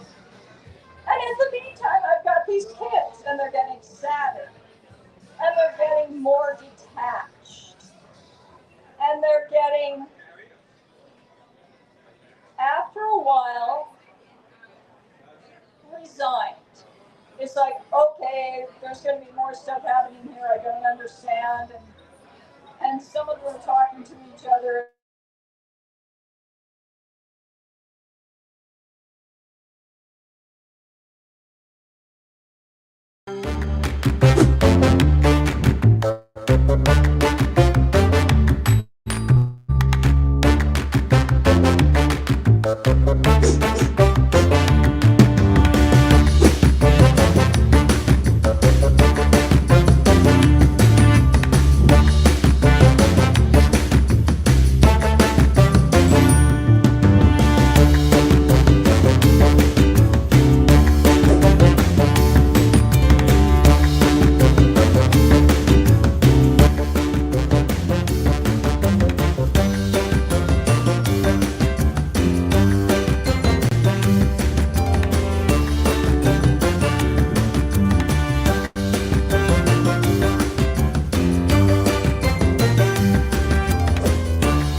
Don't call me that. My family migrated here from Kingston. Sponsor this year's sponsor. As one of this year's sponsors, Reader's Magnet brings you to the biggest literary event in the Midwest, Printers Row Lit Fest 2023.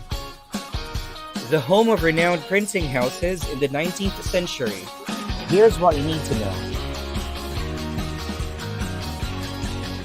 Regarded as the largest outdoor literary event in the Midwest, Printers Row Lit Fest is set to take place this September in its 38th year, expecting more than 150,000 visitors from across the globe.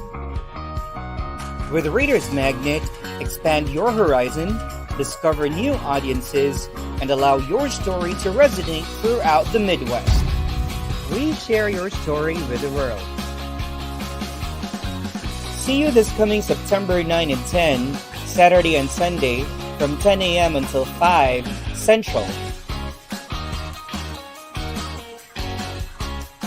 The fair will take place in 620 South Dearborn Street, Chicago, Illinois. Call us now. Dial 619-202-8900.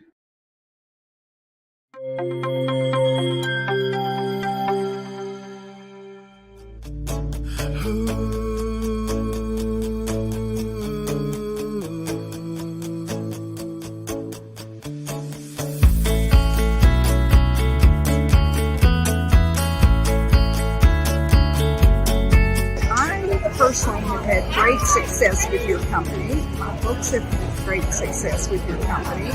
And everybody that I talk to that, wants to publish a book, I highly recommend Readers, because not only do you do the publishing side, but you have a killer marketing program.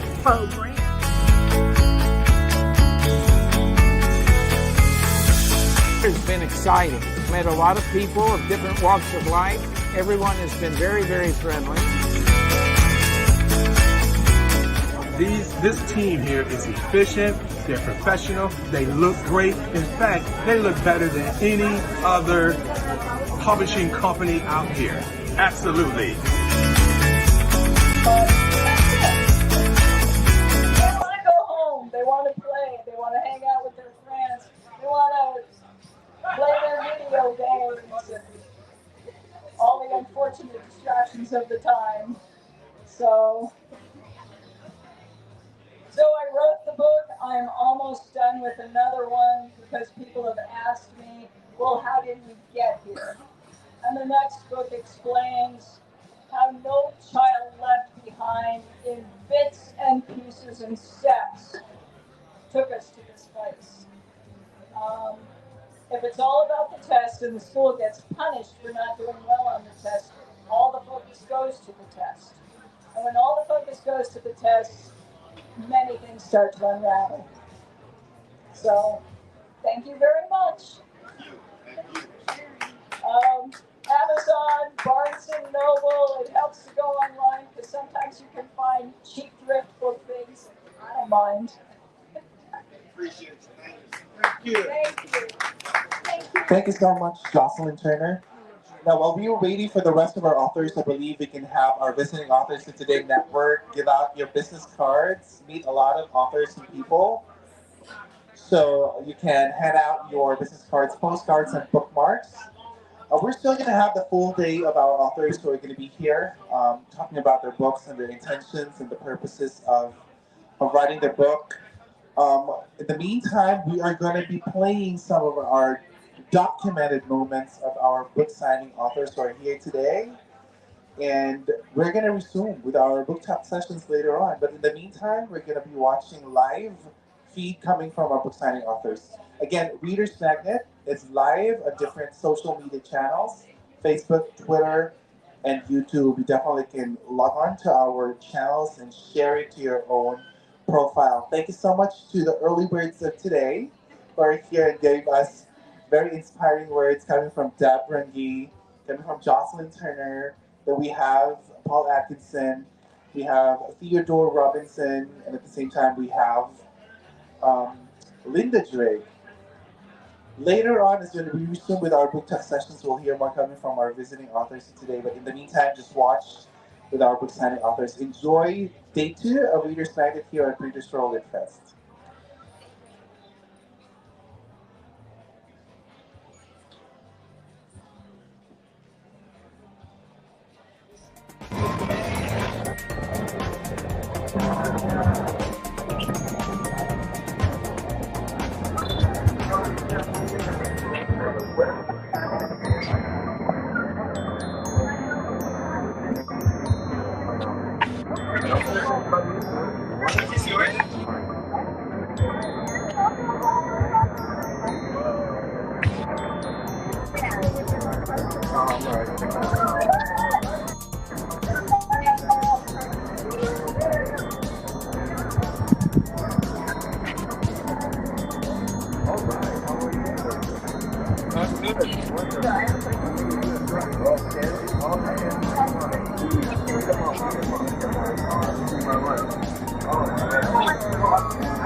I will start cutting over there.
That's a good thing, Kat.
Babe, mahaba.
Yeah, my illustrator started working on the second and third book. I don't know what she has right now, but she's trying to basically take her off from the other books. And I don't want to look for another illustrator because she was great. She's taking off for a year. Yeah. Hopefully she'll be really back. I hope so. I mean, she can still do like single page things, but like an actual book is a big project. It takes a lot of time and effort. But This is Chris, our author. Oh, hi. hi, good morning. And you are? What's your name? Get back. Her name is Scotland. Their daughter. That is daughter. Scotland. So technically, she's Olivia in the book. Oh! The author's over here, and the author can sign it for you. Come here. I could totally sign it for you. Let's seize it in. Over here.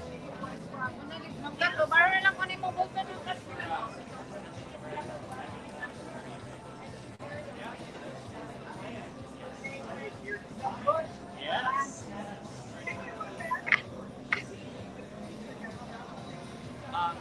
How much?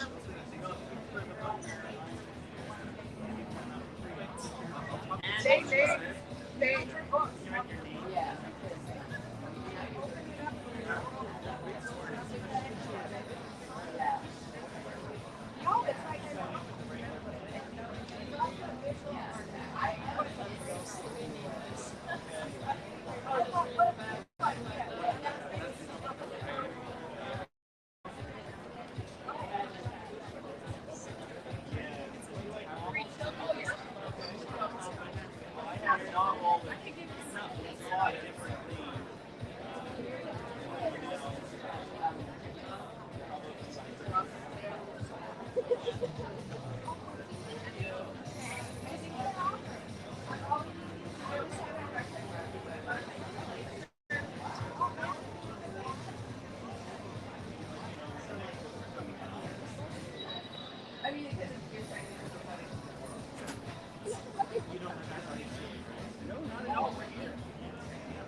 Hi.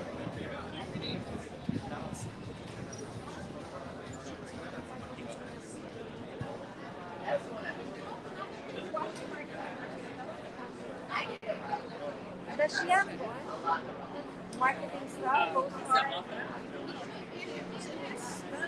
Please, asa yung marketing material ba?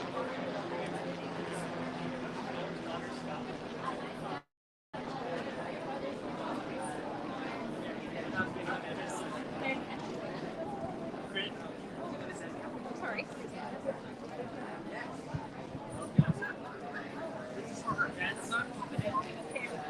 Camera. All right.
want me to just sit? I can just Babe, now join the guys here.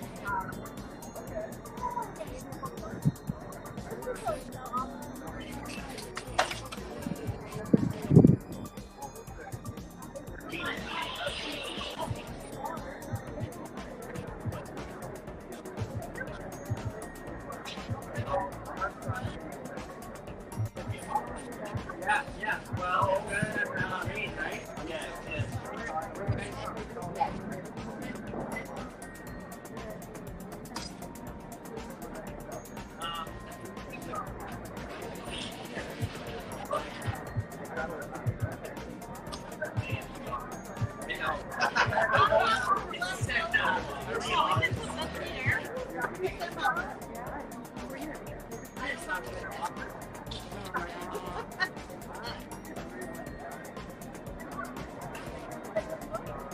Yeah. That's it. Enjoy the book.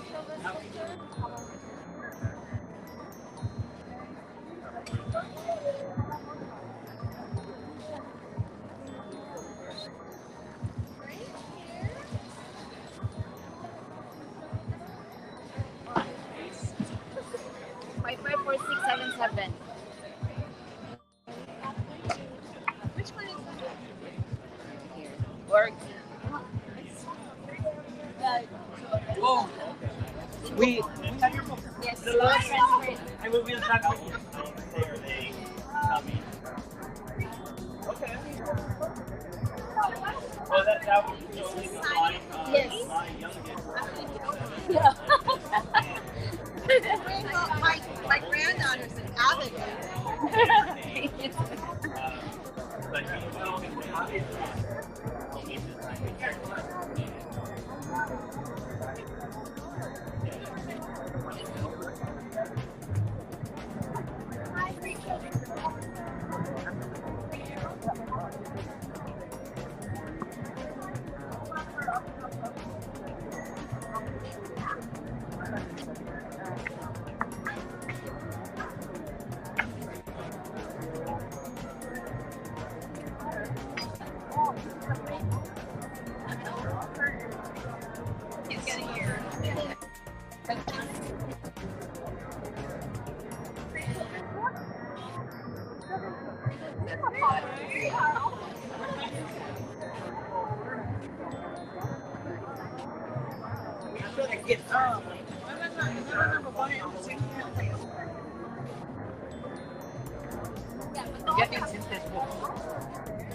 Cynthia, so she can actually speak to you about the book.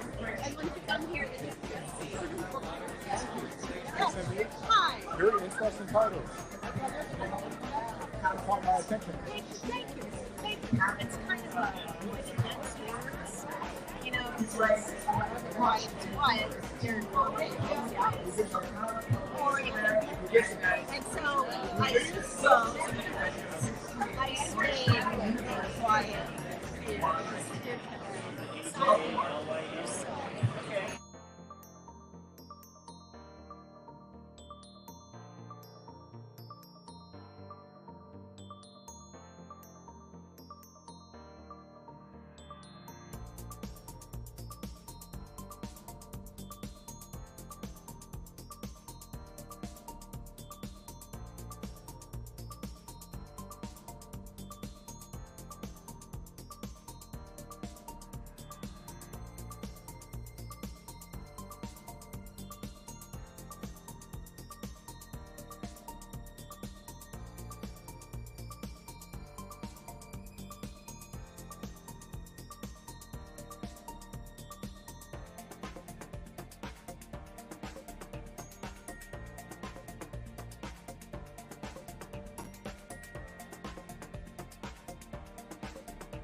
Sponsor this year for this year's sponsor. As one of this year's sponsors, Reader's Magnet brings you to the biggest literary event in the Midwest, Printers Row LitFest 2023. The home of renowned printing houses in the 19th century. Here's what you need to know. Regarded as the largest outdoor literary event in the Midwest, Printers Row LitFest is set to take place this September in its 38th year, expecting more than 150,000 visitors from across the globe. With Reader's Magnet, expand your horizon, discover new audiences, and allow your story to resonate throughout the Midwest. We share your story with the world. See you this coming September 9 and 10, Saturday and Sunday, from 10 a.m. until 5 Central. The fair will take place in 620 South Dearborn Street, Chicago, Illinois. Call us now. Dial 619-202-8900.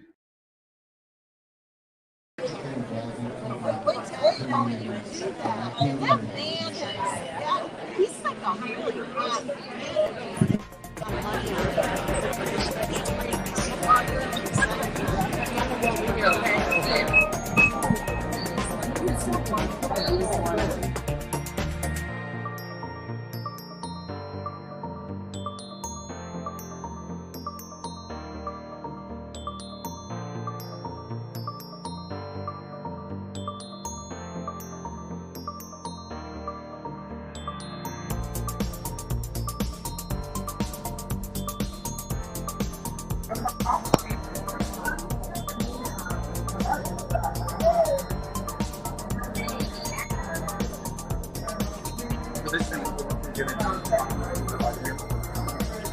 Okay.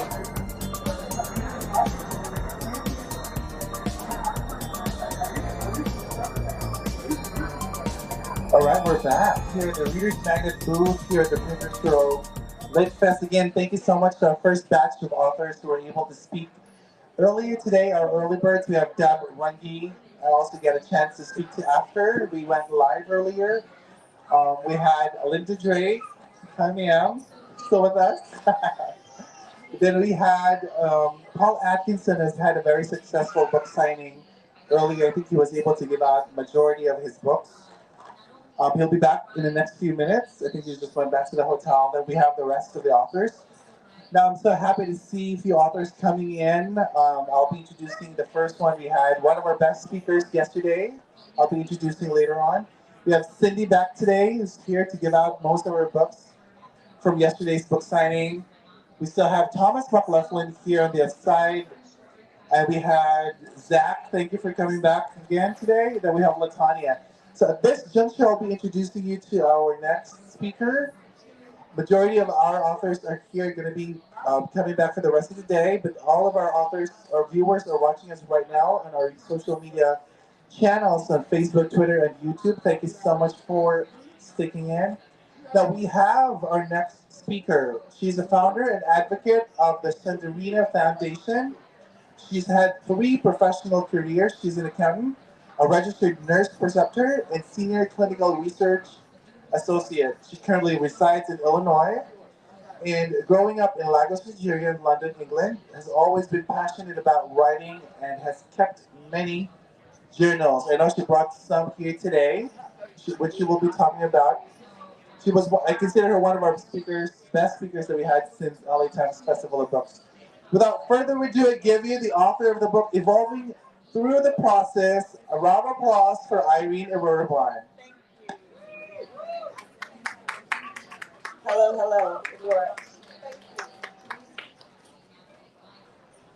So, my name is Irene Iwaraban, and I absolutely love writing. Besides my other professional careers, writing has always been a passion.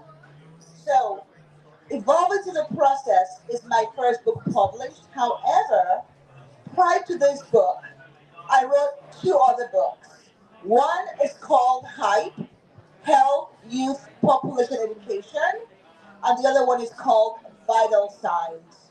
These 2 books are not for sale, but they are gifts that when we go on medical missions to different parts of Africa, usually Nigeria, we give these books out for free.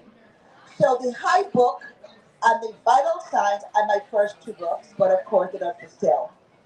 Now, my first published book, Evolving to the Process, is more like a memoir about my life and things that happened along the way to make me who I am today.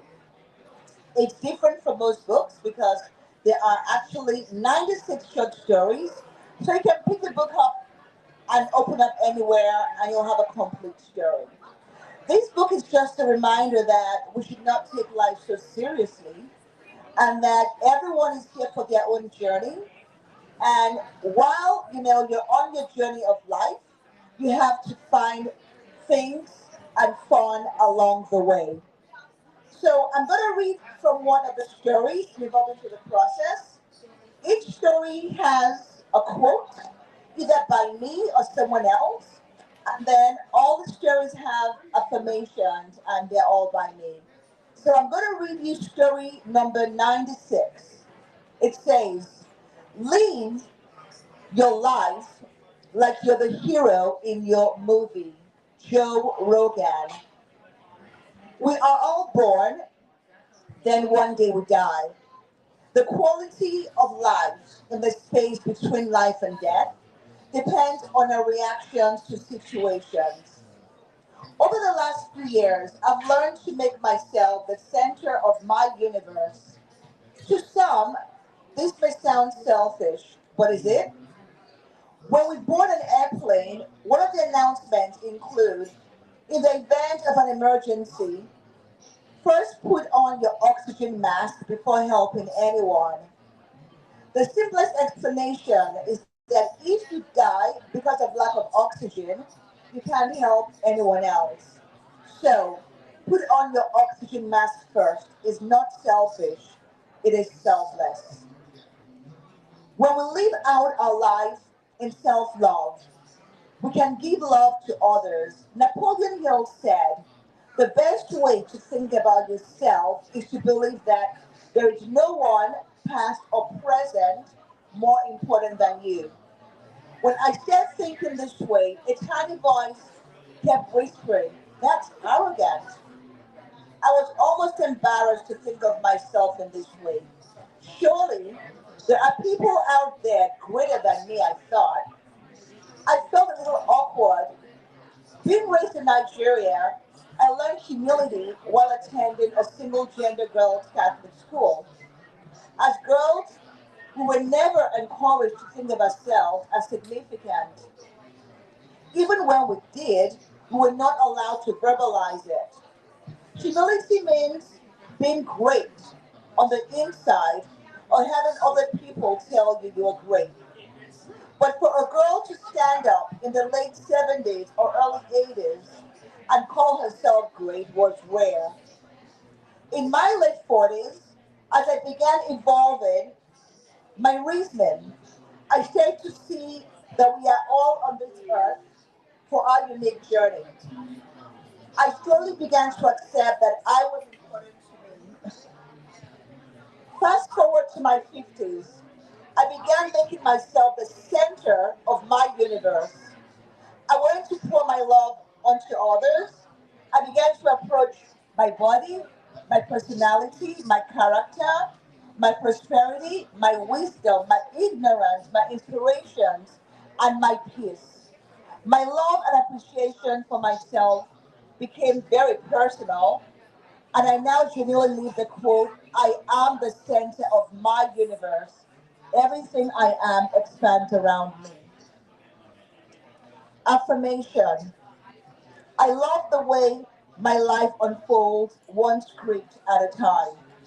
So I wrote that for evolving through the process, and that led me to write humor series. So I began writing a humor series early this year because speaking with many people, I realized the seriousness with which a lot of people approach their life, their career, their family, and the bottom line truth is this: we're all here to have fun. So the humor series is about different professions and just finding fun in everything we do.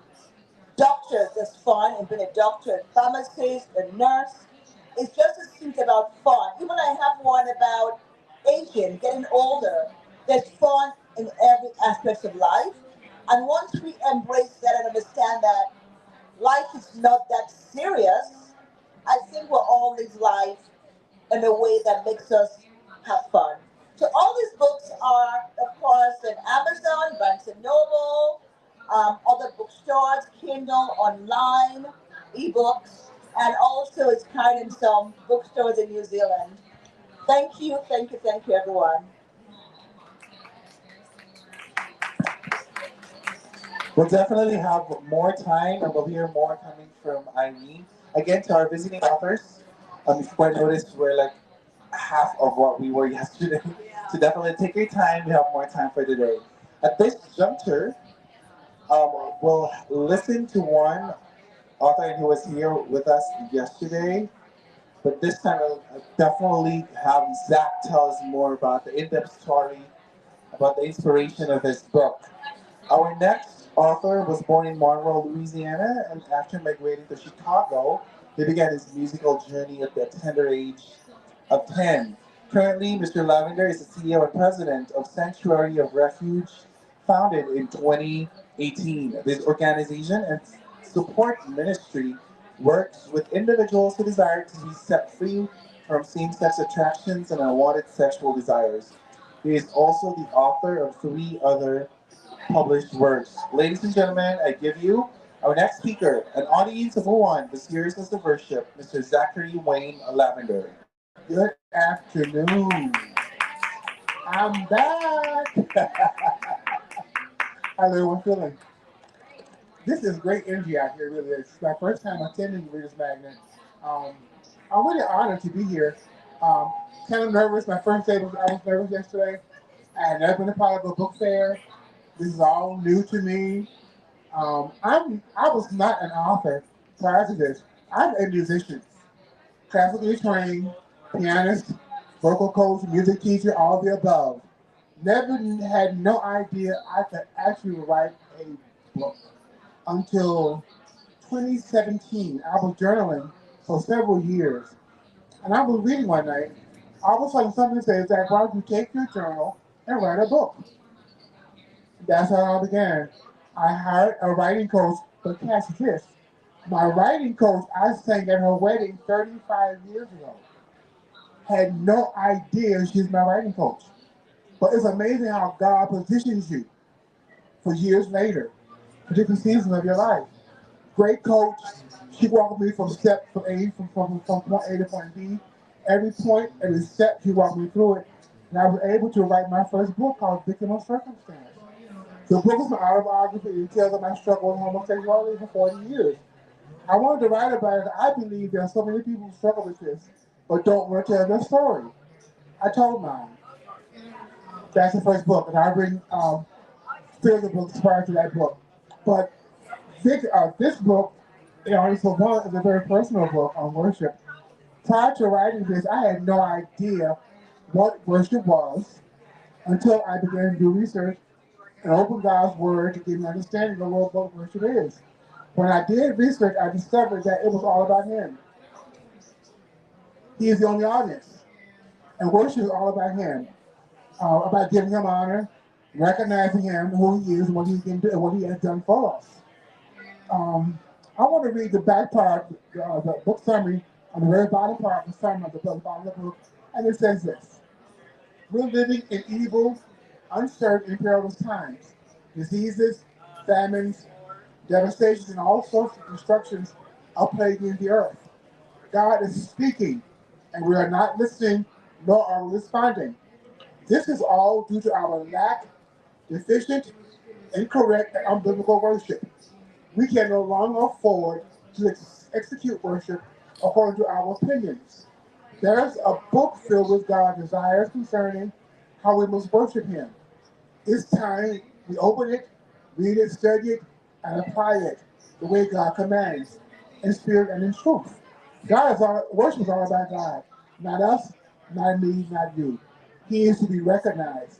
When you think about COVID-19, because He is sovereign, He could at any given point snap the finger and the virus is out of here. Why did he do that? Whenever God allows chaos and confusion in the earth, He's speaking. He's saying something. He wants us to correct something. He's not going to correct it. He wants us to make correction, make adjustments. That's how God does. If you look at Scripture, whenever He allows chaos, He wants us to do something about that, to fix it, to fix our own errors. But thank you for listening. This is one by Zach Lavender. Thank you. Thank you so much, Zach. Now our next speaker, she was one of our book signing authors yesterday, and she'll be talking about her book, It is a gripping and compelling autobiography novel that allows readers to connect with the author's survival and healing from sexual, emotional, and physical abuse. The emotions are shown through the eyes of Lily, who happens to be the protagonist, and she takes the reader of an unforgettable journey of twists and turns. Moving between Lily's therapy sessions and her dark memories, this is a story that's concerned with healing and self-understanding of her anger. For over 30 years, our author, Ms. Cynthia Giacchino, dedicated her life to teaching children and young teens. She graduated from college with two majors in education and a minor in psychology. She was born and raised in northern Michigan, known as the Upper Peninsula, and upon retirement and encouraged by a friend, she began her lifelong goal of writing a book to share and show her personal experiences of childhood trauma and its long-term emotional effects. She looks forward to building a bigger voice for sexual assault and its trauma. Ladies and gentlemen, our next speaker this afternoon, the author of the book Quiet Fear, is Miss Cynthia Giacchino. A round of applause. Get to hear her story.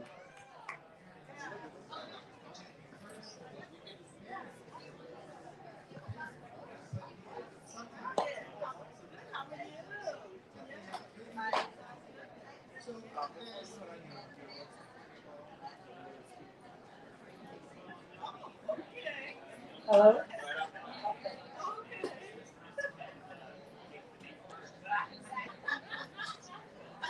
Okay. Hello, everyone. I am Cynthia J. Giacchino, and people call me Cindy.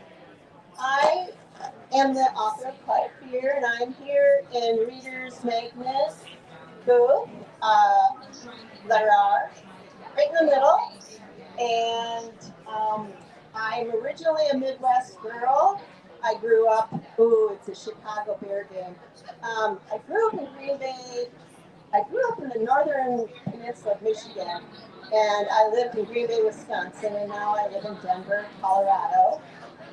Today is a Bear Packer football game, which is a great rivalry game. But I'm a fan for both in a way. So here I am at the book fair at Printer's Row in Chicago to help me promote my book and other authors' books also. When I was a junior in high school, didn't I wasn't doing really well emotionally.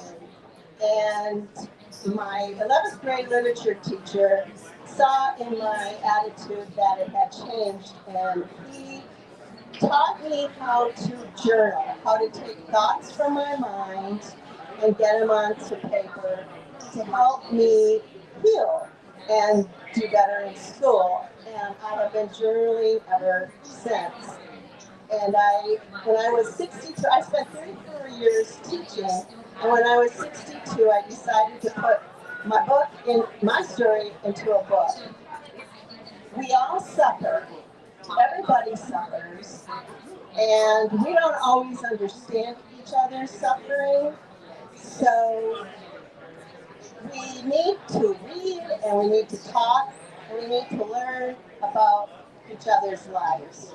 And in this story, I talk about being a child with childhood trauma and what it was like to go to school, what it was like to be a teenager in love, what it was like to face college with all of its fears, what it was like to become a teacher and responsible for other children that had the same kind of life that I had or similar to it, and into marriage. And it was when I finally had my first child that my abuse really caught up to me. And my memories from my childhood were reflected back to me from watching my son grow. And I knew that at this time something had to be done because the perpetrator was still out there and he was still rooting children's lives. And so eventually you have to take, I felt it was a responsibility of mine to take a stand and stop this man somehow, some way. That's hard to do. A lot of people write about abuse and we know what happened and they're very good stories. But what happens 40 years later? And that's where I come in. A lot happens in those 40 years. And some people say, just let it go. You can't like do a lobotomy by yourself and take that part of your brain out and throw it away and let it go somewhere. It doesn't happen. It's there. And it slides forward. And then what do? You reach out. And as I said yesterday, see your problems, face them, try to, get a hold of them, and then talk, talk, talk, talk. I truly believe that it's so unfair to women and men that have had any kind of trauma that we don't have the same opportunity that people who have.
Sponsor this year for this year's sponsor. As one of this year's sponsors, Reader's Magnet brings you to the biggest literary event in the Midwest, Printers Row Lit Fest 2023. The home of renowned printing houses in the 19th century. Here's what you need to know. Regarded as the largest outdoor literary event in the Midwest, Printers Row Lit Fest is set to take place this September in its 38th year, expecting more than 150,000 visitors from across the globe. With Reader's Magnet, expand your horizon, discover new audiences, and allow your story to resonate throughout the Midwest. We share your story with the world. See you this coming September 9 and 10, Saturday and Sunday, from 10 a.m. until 5 Central.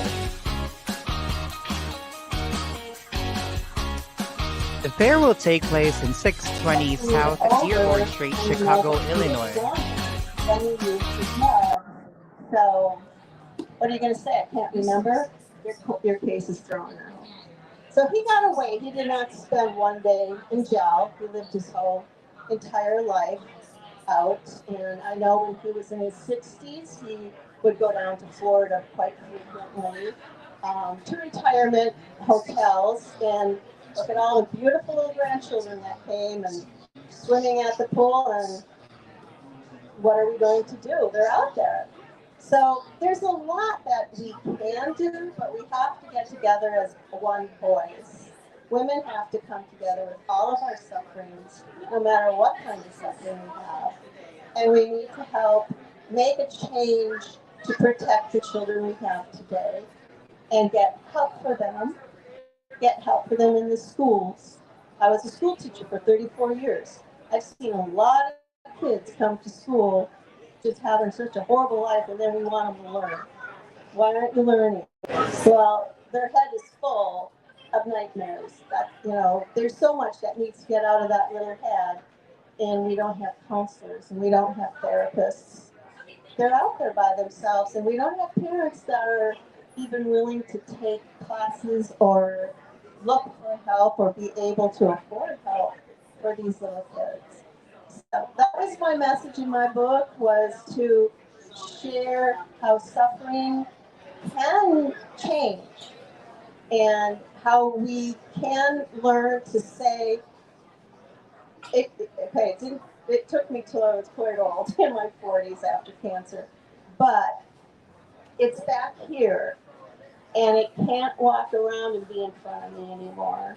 When I was younger, I let my fear be in front of me, and now if that happens, and it does sometimes, if that happens, I know what it is, and I pick it up and I put it back there. I actually make an image of like a boogeyman, like a monster, and I just say, get back there.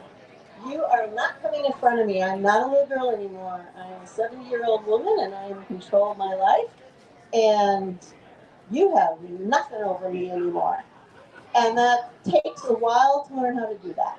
Some people get at it faster than me, but it took a long time for me. And so I'm sharing that with the world, trying to open up the door so we can all start sharing our stories and helping one another. And maybe we can, the Me Too movement is great, but then we kind of fell apart from it.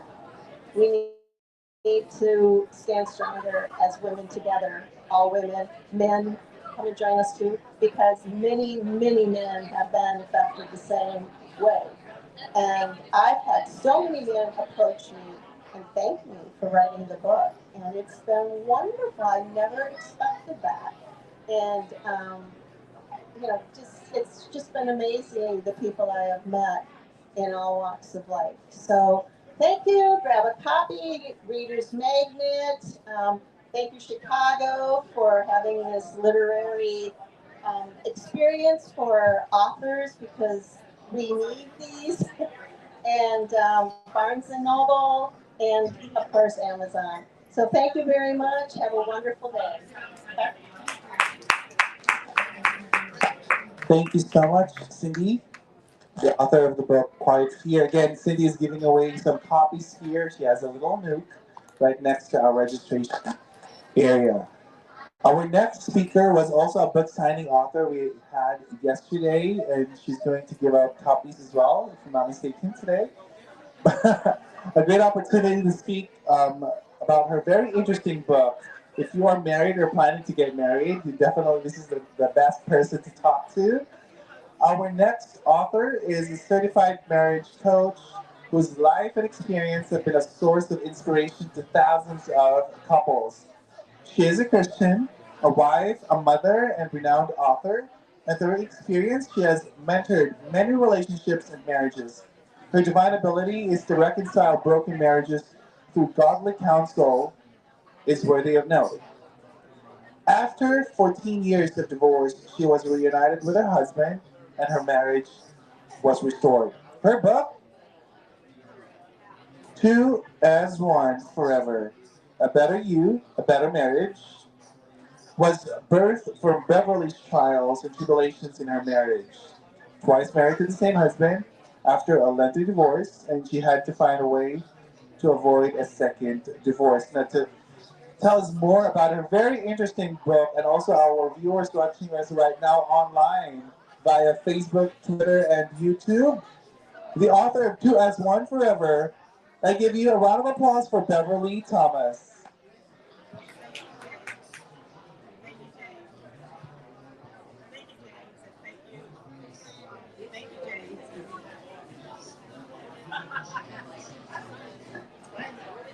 Thank you, James.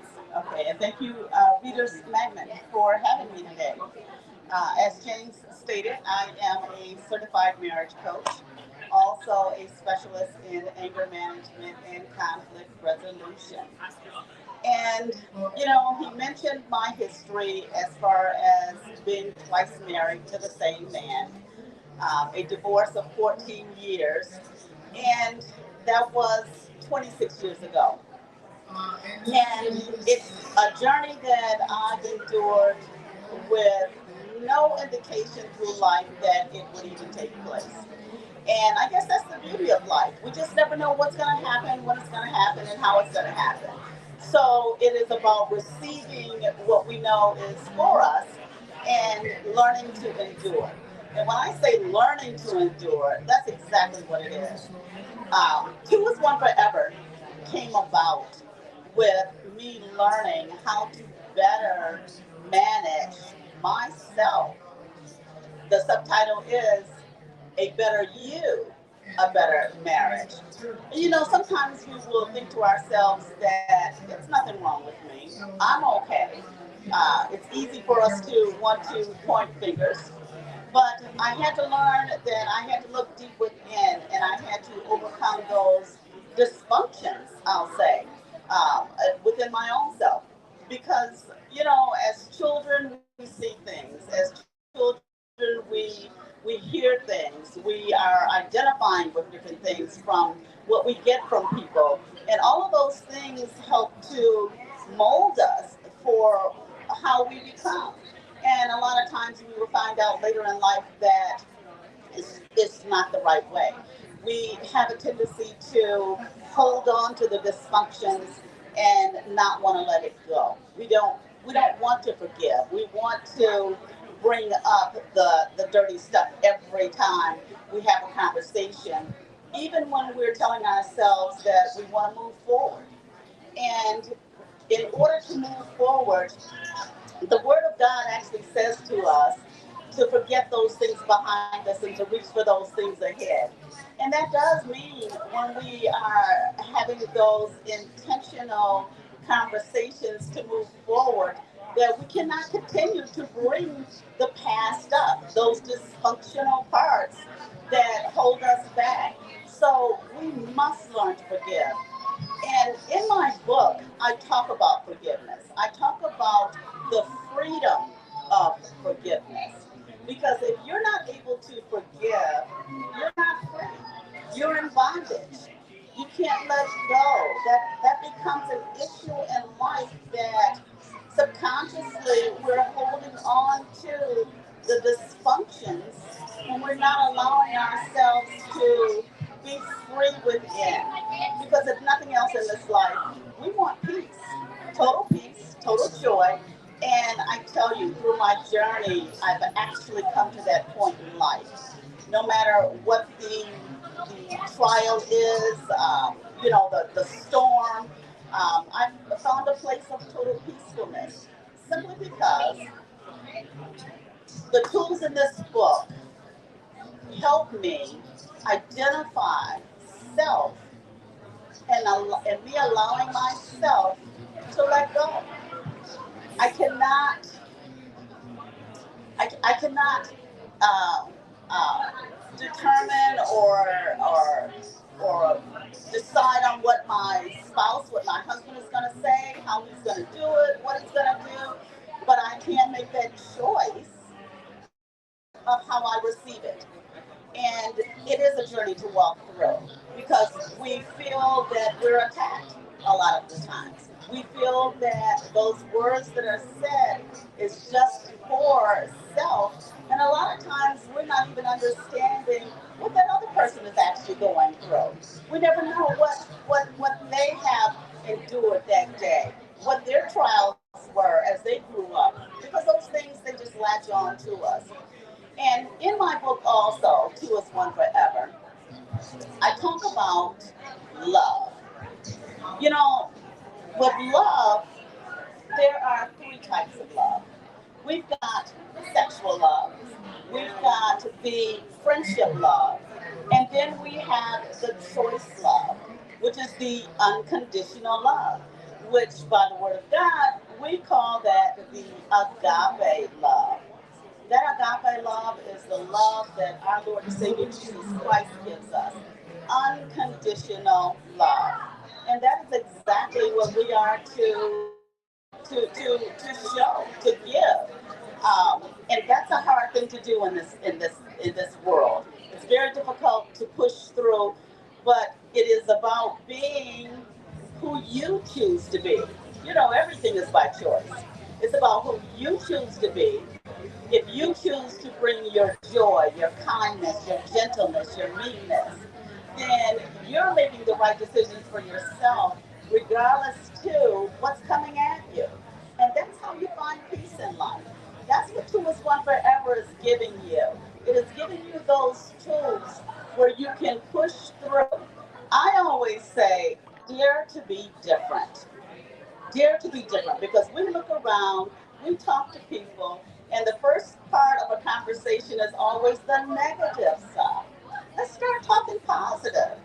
Let's start lifting up. Let's start building up. Let's choose to be the betterment of ourselves.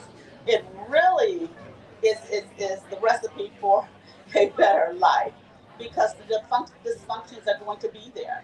It's going to happen, and we cannot avoid it. So, Two is One Forever is that tool that is going to give you words that you can use that will help build up not only self, but the ones that you're talking with, because we all know words hurt. I don't care how much we apologize for it, words hurt. And we've got to learn to talk different. In order to talk different, our mindset has to be different. So we must push through, learn to push through, and know that it is okay to be different. So with this book, Two is One Forever, A Better You, A Better Marriage, it started with me. I decided to take ownership of better me. I have learned that a better me is a byproduct or a better marriage is a byproduct of a better me. And that is only for pushing through. It does not mean that someone else, or I should say my spouse, actually sees it the way I do. It's okay. It's okay. It's my choice that I want to be better, whether someone else can see it or not. And as long as I continue to bring the love and the gentleness and kindness, then I feel like I'm doing the best of who I am. And that's all I can go by. And that's why I say dare to be different. It's okay to look different. It's okay to talk different. As a matter of fact, so many times people are actually looking to hear something new and different. We get the same thing every day, all day. So when my marriage was put together, put back together after 14 years, that was not with a plan, that was not talking about it. We were not dating. It was um, it was a setup, as far as I'm concerned.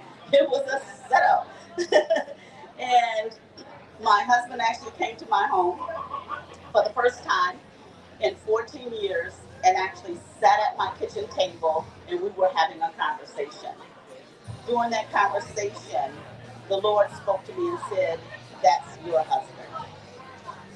I had people say to me, "So you had a choice to make." And I said, "No, the choice was already made. It was already made. I made the decision to submit, to be obedient."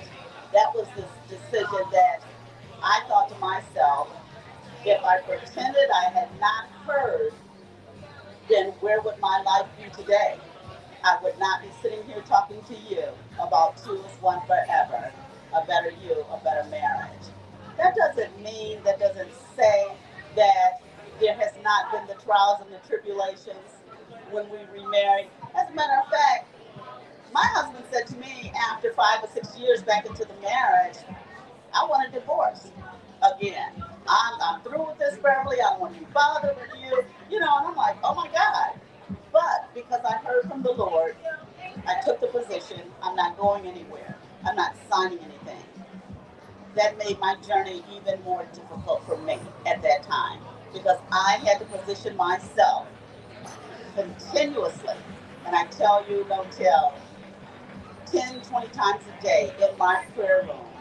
Fix me, fix me, fix me, fix me, fix me. It took a few years. not even realizing that I was that hard-headed. But when words come at you, when things come at you that you feel is a intentional hurt, and realize that they're just really being themselves. Yeah, maybe they can do a little bit better, but it wasn't the intent to hurt, but because where I was in my own mindset, it hurt. So I had to learn how to overcome that. Going through that, coming out of that, it was birthed in me. Two as one forever. And when the Lord put the tag on it, a better you, it was slapping me right in the face. A better me for a better marriage. That journey that started again 26 years ago, it's been a journey. Nothing has been perfect about it. Nothing about life is perfect. It just doesn't happen that way. The key is to allow yourself to endure, allow yourself to press on. So I have a question here. Yes.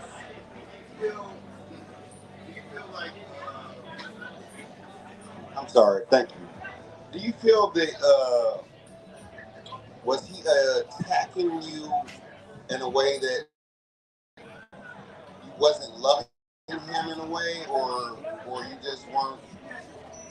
weren't bonded the way you should be? Like when you felt the need to get a divorce, was that and it, was he attacking your integrity toward the marriage, or were you just not being the supportive system that he needed at the time?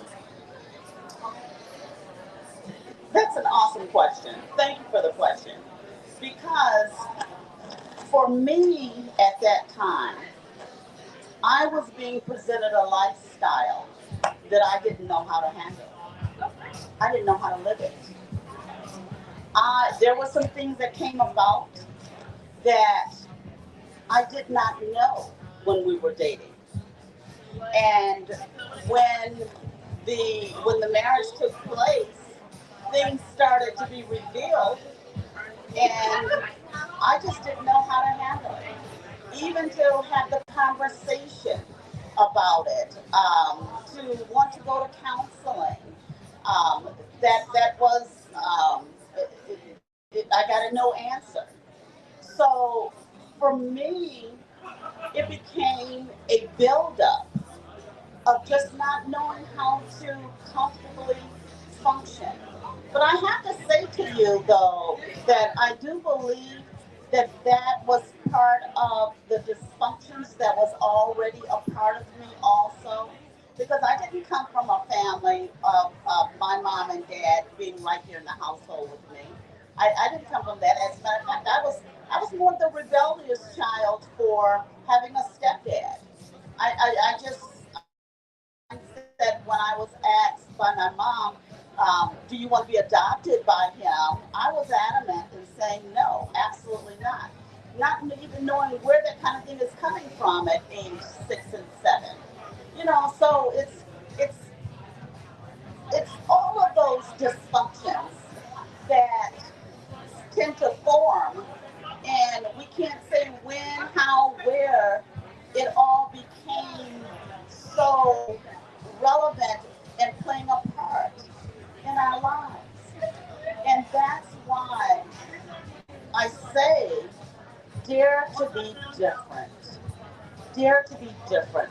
Because when you come with a different conversation, when you come with different words, when you come with choosing to be kind, even when someone is just continuously throwing daggers at you, you're making a choice of who you want to be, regardless as to the mold that has been put in you from all the other dysfunctions in life. You know, my husband still does some of the things that I was not happy with, but because the Lord said to me, that's your husband, I had to take a whole new take on that and say, Lord, I'm going to keep going this way, the straight and narrow path that you have designed for me, that you've gone before me and paved the way, which means that's the right way. The rest of it is the Lord's business. I'm his child. He's going to take care of me. He provides everything I need. So I'm okay. I'm okay. I cannot put all my energy and time in another fleshly being simply because we're not perfect. We're not. We weren't designed to be perfect.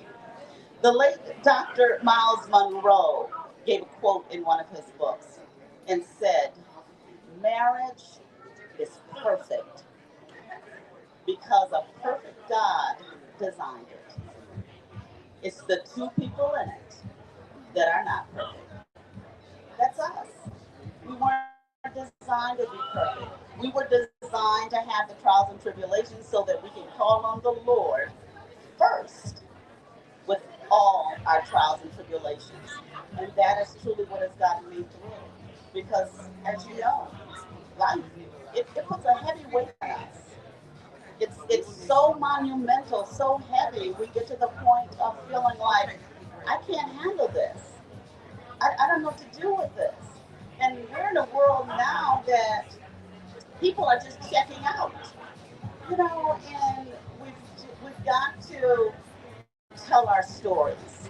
We've got to allow our voice to go forward so that others will know that they're not in this alone. I understand. My marriage coaching, it is by the word of God because I do believe that that is the way out. That is the way for a better marriage. That is the way for you to overcome. I have a nonprofit also, Two is One Forever. I want to be able to reach those that are less fortunate, that cannot afford to pay for counseling services because they're struggling also. Look at what's happening to our children. I am from a city, Pontiac, Michigan, that is a little less than 60,000 people. 75% to 80% are single parent households. That's huge. That's huge. What's happening to our children because of that? The family dynamic, that's God's creation. And it actually is a perfect creation because He's perfect. Yes, absolutely. In that order. In that order. He was saying the Father, then the husband, the Father, our Lord and Savior Jesus Christ, the husband, the wife, the children, and then the dog. But we have to learn how to keep the order as it should be because it is a perfect design that we have lost and we must get back to.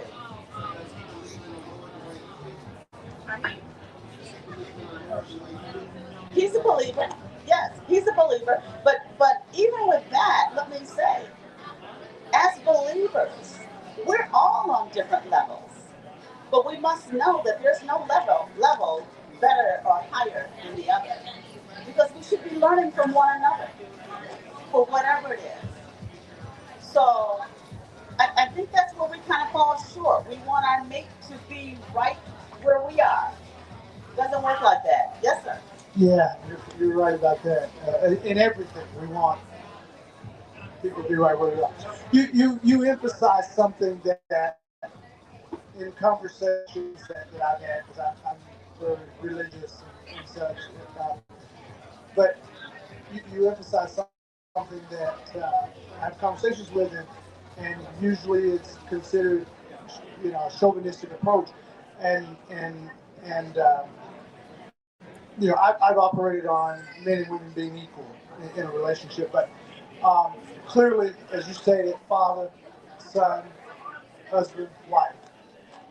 With that philosophy, what do you think, or what are your views, and just general thoughts? I'm opening it up totally regarding that ideology, that chain of thought in society today.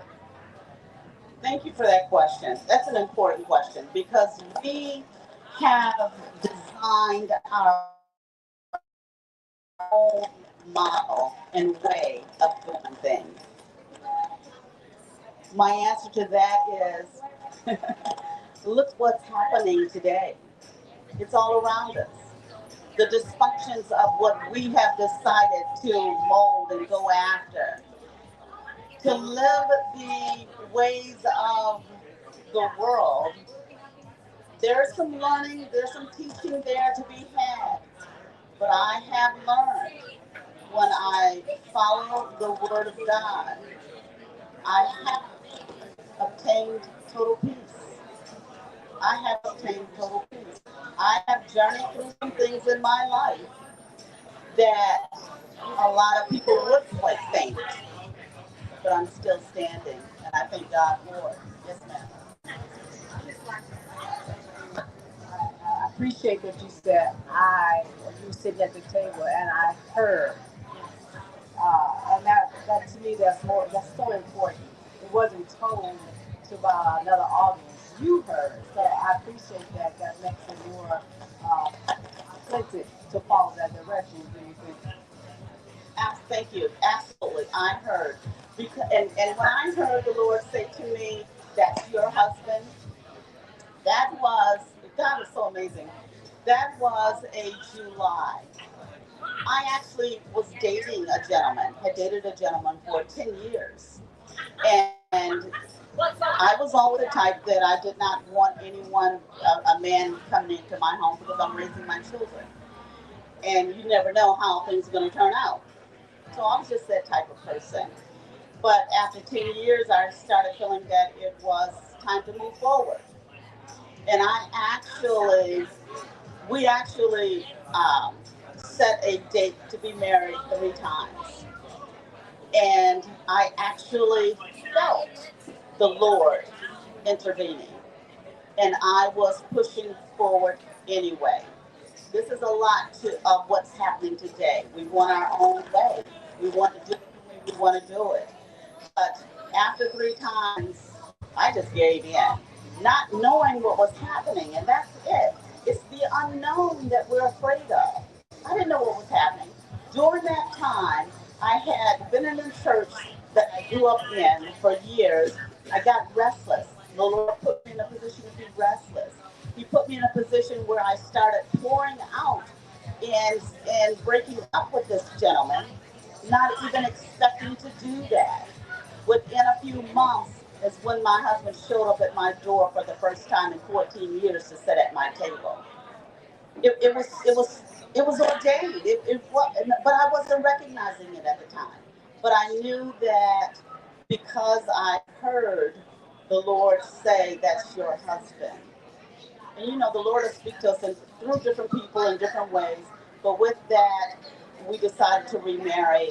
I did not go to my family to say, "This is what I'm thinking about doing." When I didn't, I felt I didn't need to share that. They'll find out when I did it, and that's the way I did it. The blessing with that is our second son was the witness that time. So, but it is important to have that relationship so that you will be able to hear when he speaks and how he speaks to us. Thank you. Yeah, yeah. So, thank you to Readers Magnet. I thank you for created to forever. That is the design. That is the design. A better you, a better marriage. A better marriage is the byproduct of a better you. So it's about positioning yourself as you should to go forward and have peace in life. So thank you, Readers Magnet. Thank you, Printers Row, for having me. And thank you again.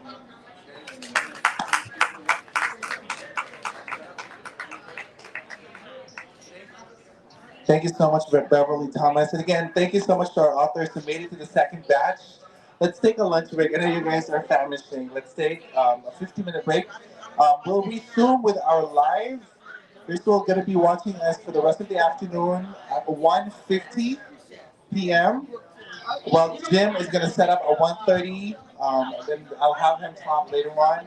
But in the meantime, let's take a quick lunch break. I'll be back here at 1:50. Readers Magnet booth for book talk sessions will be back at 1:50. Thank you so much for being here.